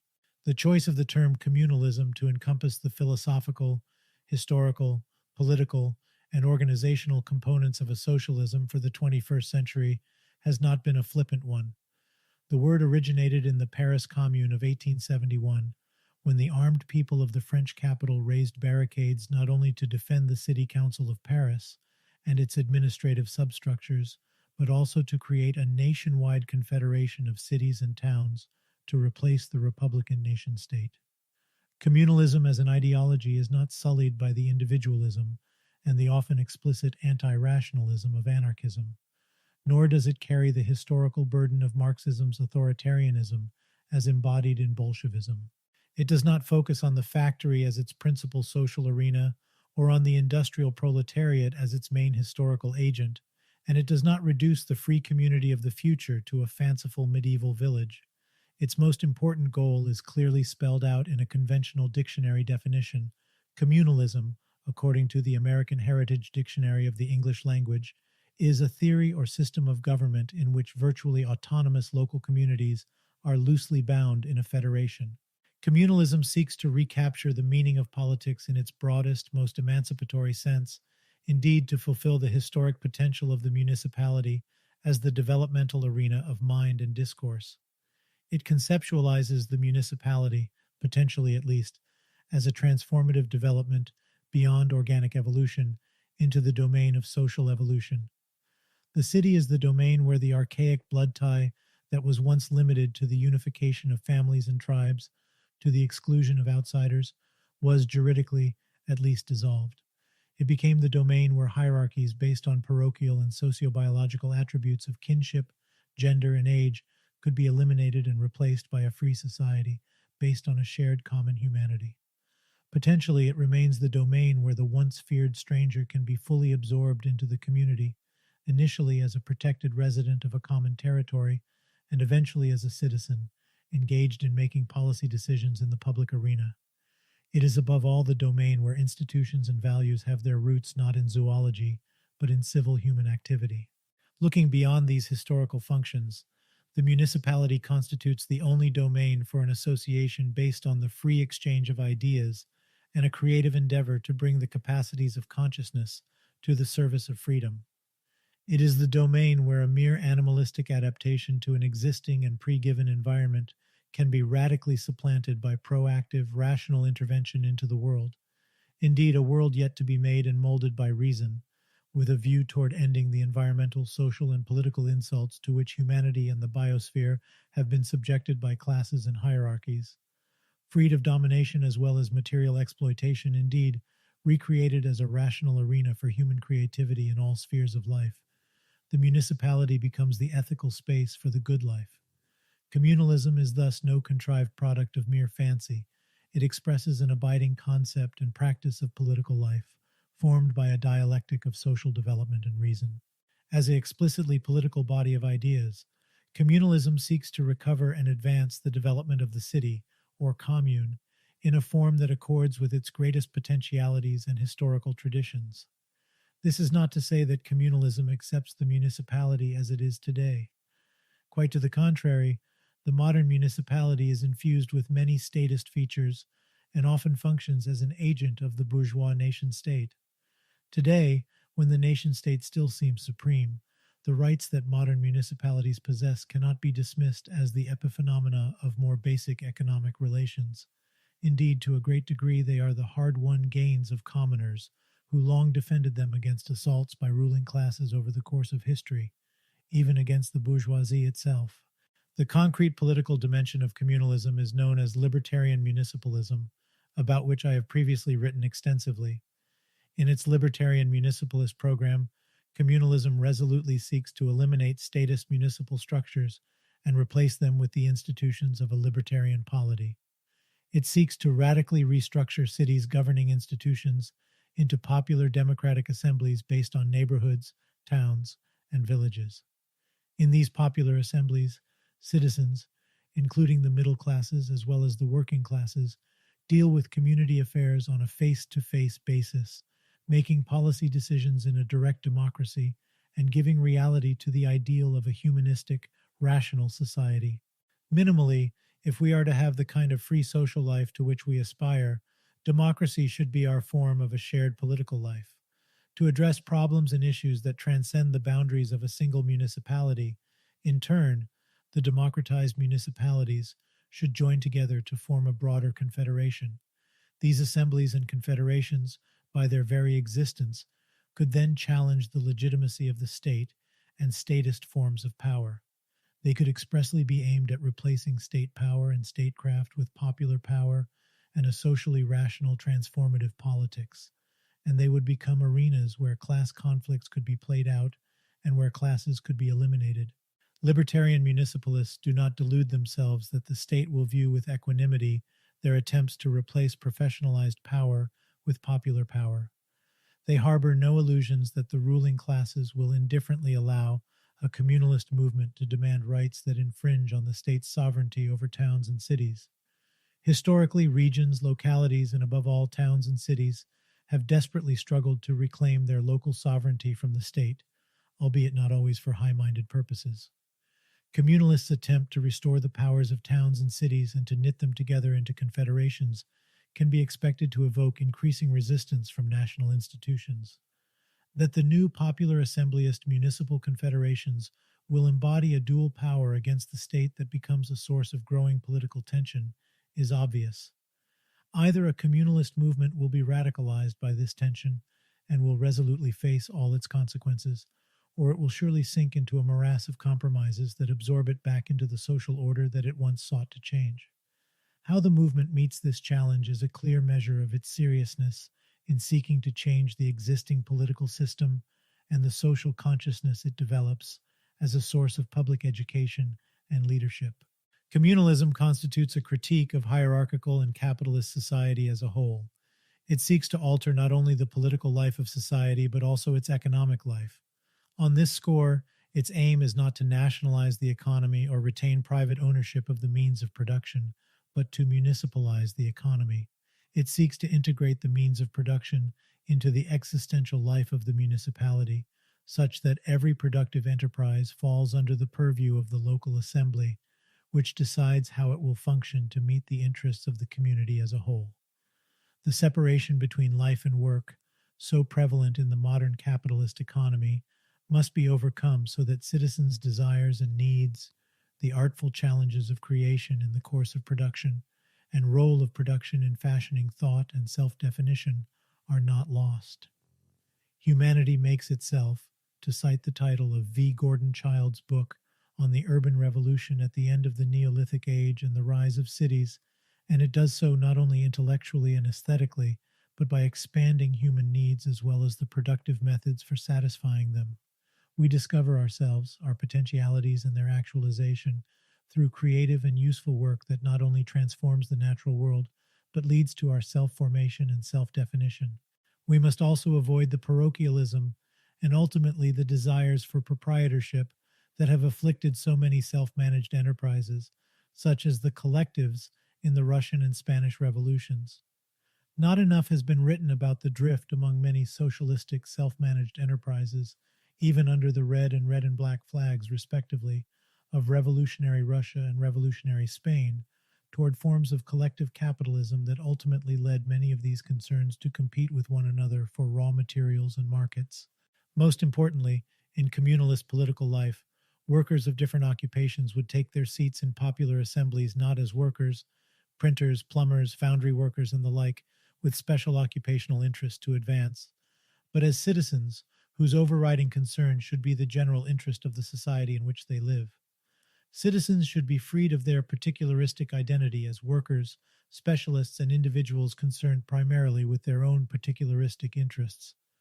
Municipal life should become a school for the formation of citizens, both by absorbing new citizens and by educating the young, while the assemblies themselves should function not only as permanent decision-making institutions, but as arenas for educating the people in handling complex civic and regional affairs.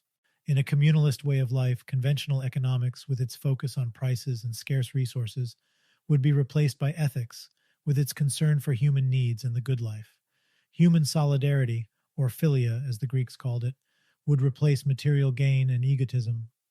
Municipal assemblies would become not only vital arenas for civic life and decision-making, but centers where the shadowy world of economic logistics, properly coordinated production, and civic operations would be demystified and opened to the scrutiny and participation of the citizenry as a whole. The emergence of the new citizen would mark a transcendence of the particularistic class, being of traditional socialism, and the formation of the new man, which the Russian revolutionaries hoped they could eventually achieve.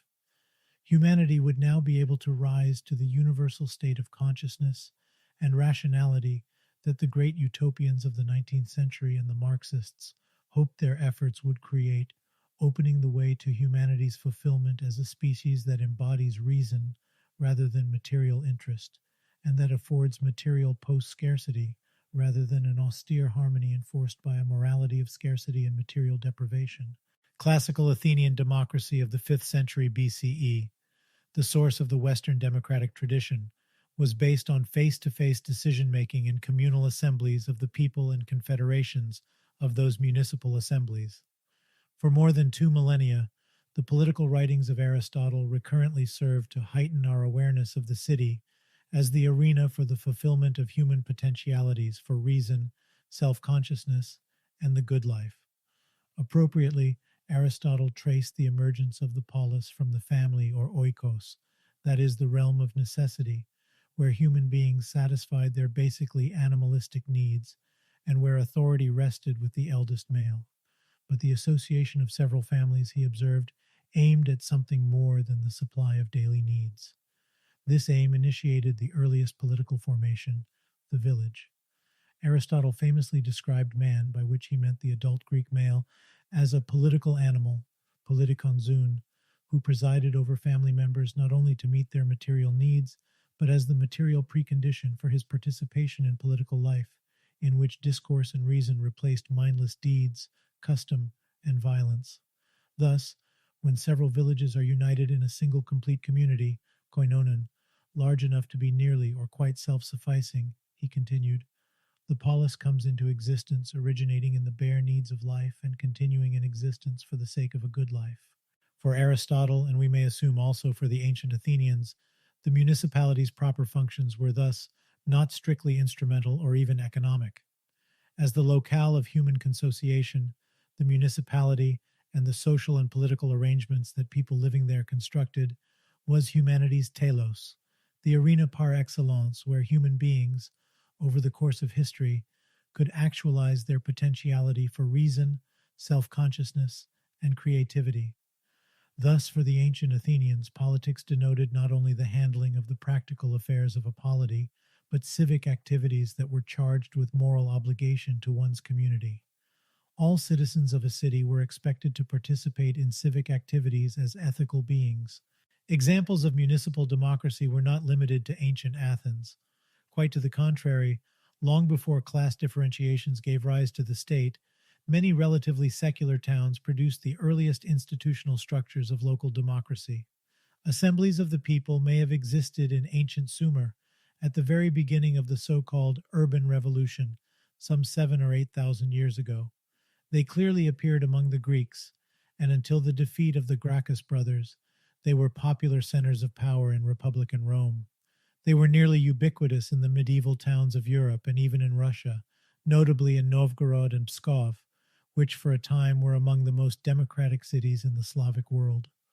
The assembly, it should be emphasized, began to approximate its truly modern form in the neighborhood Parisian sections of 1793, when they became the authentic motive forces of the Great Revolution and conscious agents for the making of a new body politic.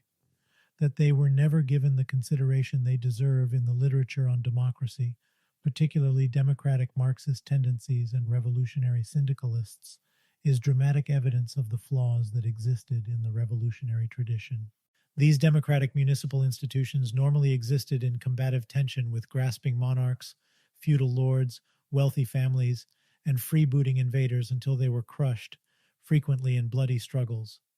It cannot be emphasized too strongly that every great revolution in modern history had a civic dimension that has been smothered in radical histories by an emphasis on class antagonisms, however important these antagonisms have been.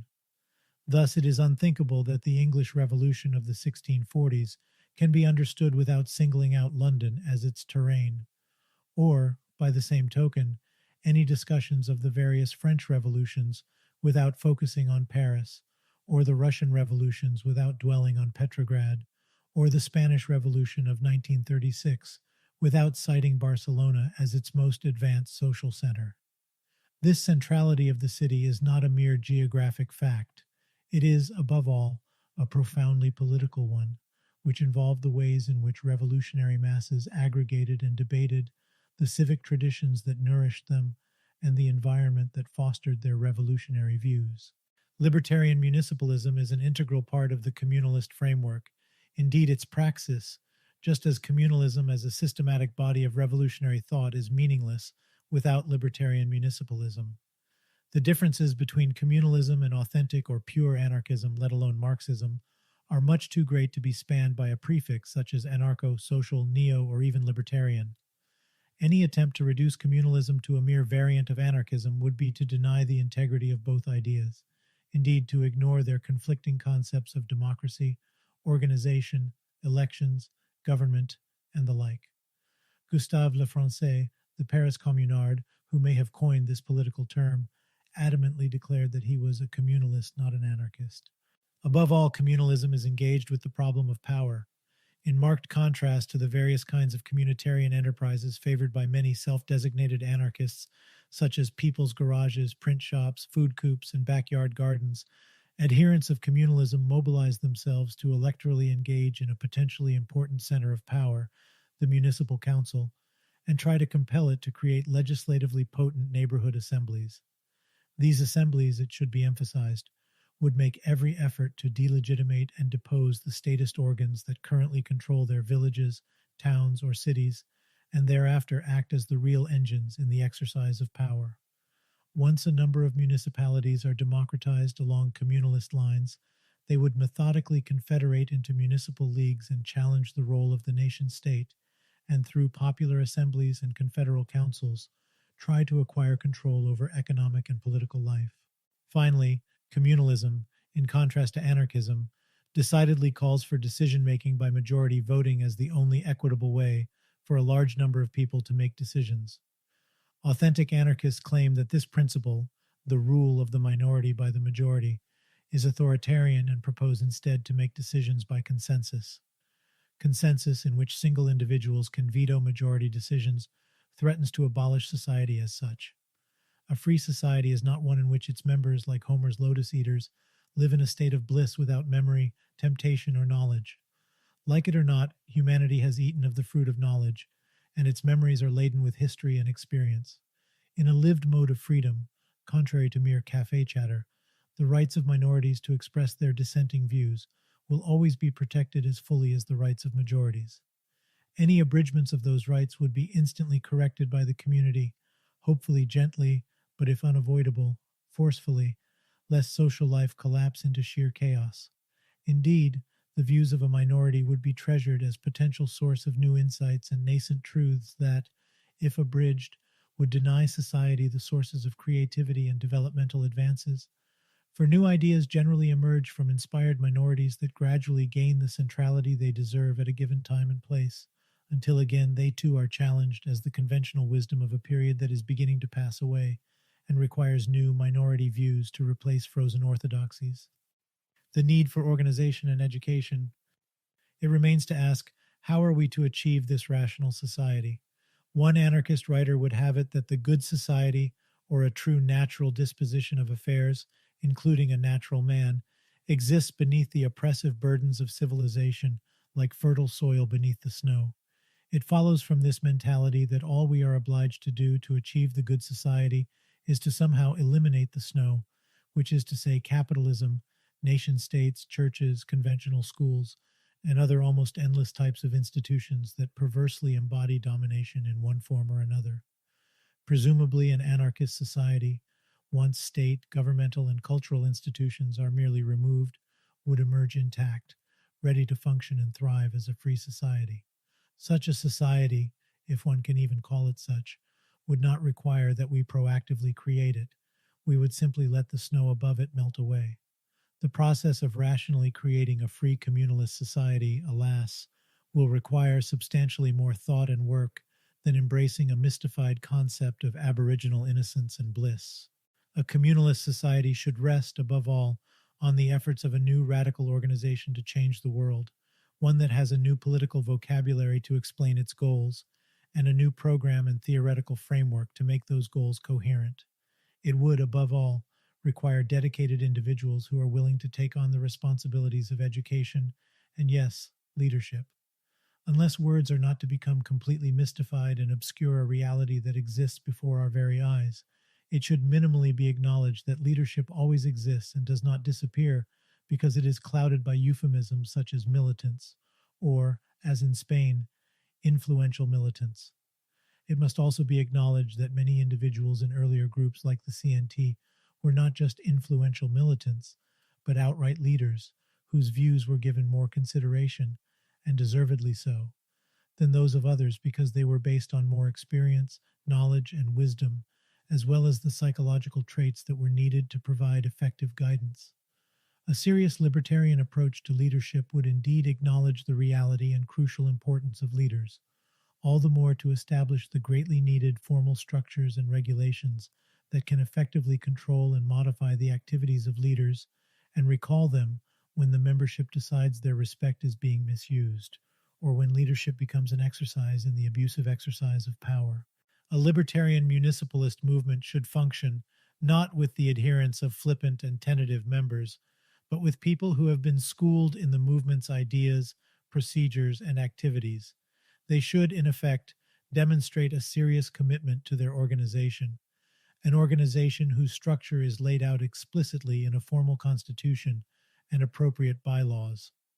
Without a democratically formulated and approved institutional framework whose members and leaders can be held accountable, clearly articulated standards of responsibility cease to exist. Indeed, it is precisely when a membership is no longer responsible to its constitutional and regulatory provisions that authoritarianism develops and eventually leads to the movement's immolation. Freedom from authoritarianism can best be assured only by the clear, concise, and detailed allocation of power, not by pretensions that power and leadership are forms of rule, or by libertarian metaphors that conceal their reality. It has been precisely when an organization fails to articulate these regulatory details that the conditions emerge for its degeneration and decay. Ironically, no stratum has been more insistent in demanding its freedom to exercise its will against regulation than chiefs, monarchs, nobles, and the bourgeoisie. Similarly, even well-meaning anarchists have seen individual autonomy as the true expression of freedom from the artificialities of civilization. In the realm of true freedom, that is, freedom that has been actualized as the result of consciousness, knowledge, and necessity, to know what we can and cannot do is more cleanly honest and true to reality than to avert the responsibility of knowing the limits of the lived world. Said a very wise man more than a century and a half ago, "Men make their own history, but they do not make it just as they please." Creating a new left. The need for the international left to advance courageously beyond a Marxist, anarchist, syndicalist, or vague socialist framework toward a communalist framework is particularly compelling today. Rarely in the history of leftist political ideas have ideologies been so wildly and irresponsibly muddled. Rarely has ideology itself been so disparaged. Rarely has the cry for unity on any terms been heard with such desperation. To be sure, the various tendencies that oppose capitalism should indeed unite around efforts to discredit and ultimately efface the market system. To such ends, unity is an invaluable desideratum. A united front of the entire left is needed in order to counter the entrenched system, indeed culture of commodity production and exchange, and to defend the residual rights that the masses have won in earlier struggles against oppressive governments and social systems. The urgency of this need, however, does not require movement participants to abandon mutual criticism or to stifle their criticism of the authoritarian traits present in anti-capitalist organizations. Least of all does it require them to compromise the integrity and identity of their various programs. The vast majority of participants in today's movement are inexperienced young radicals who have come of age in an era of postmodernist relativism. As a consequence, the movement is marked by a chilling eclecticism in which tentative opinions are chaotically mismarried to ideals that should rest on soundly objective premises. In a milieu where the clear expression of ideas is not valued and terms are inappropriately used, and where argumentation is disparaged as aggressive and worse, divisive, it becomes difficult to formulate ideas in the crucible of debate. Ideas grow and mature best, in fact, not in the silence and controlled humidity of an ideological nursery, but in the tumult of dispute and mutual criticism.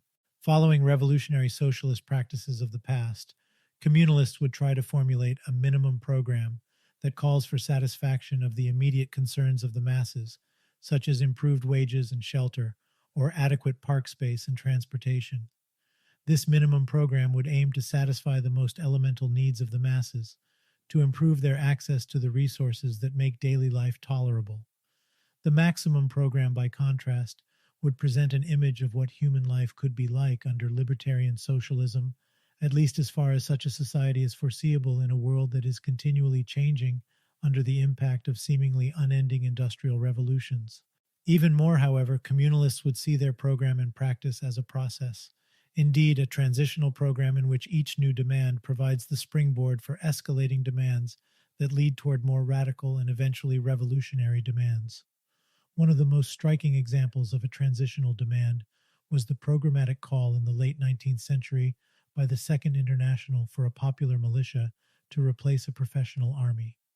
In still other cases, revolutionary socialists demanded that railroads be publicly owned, or, as revolutionary syndicalists might have demanded, be controlled by railroad workers, rather than privately owned and operated. None of these demands were in themselves revolutionary, but they opened pathways politically to revolutionary forms of ownership and operation, which in turn could be escalated to achieve the movement's maximum program.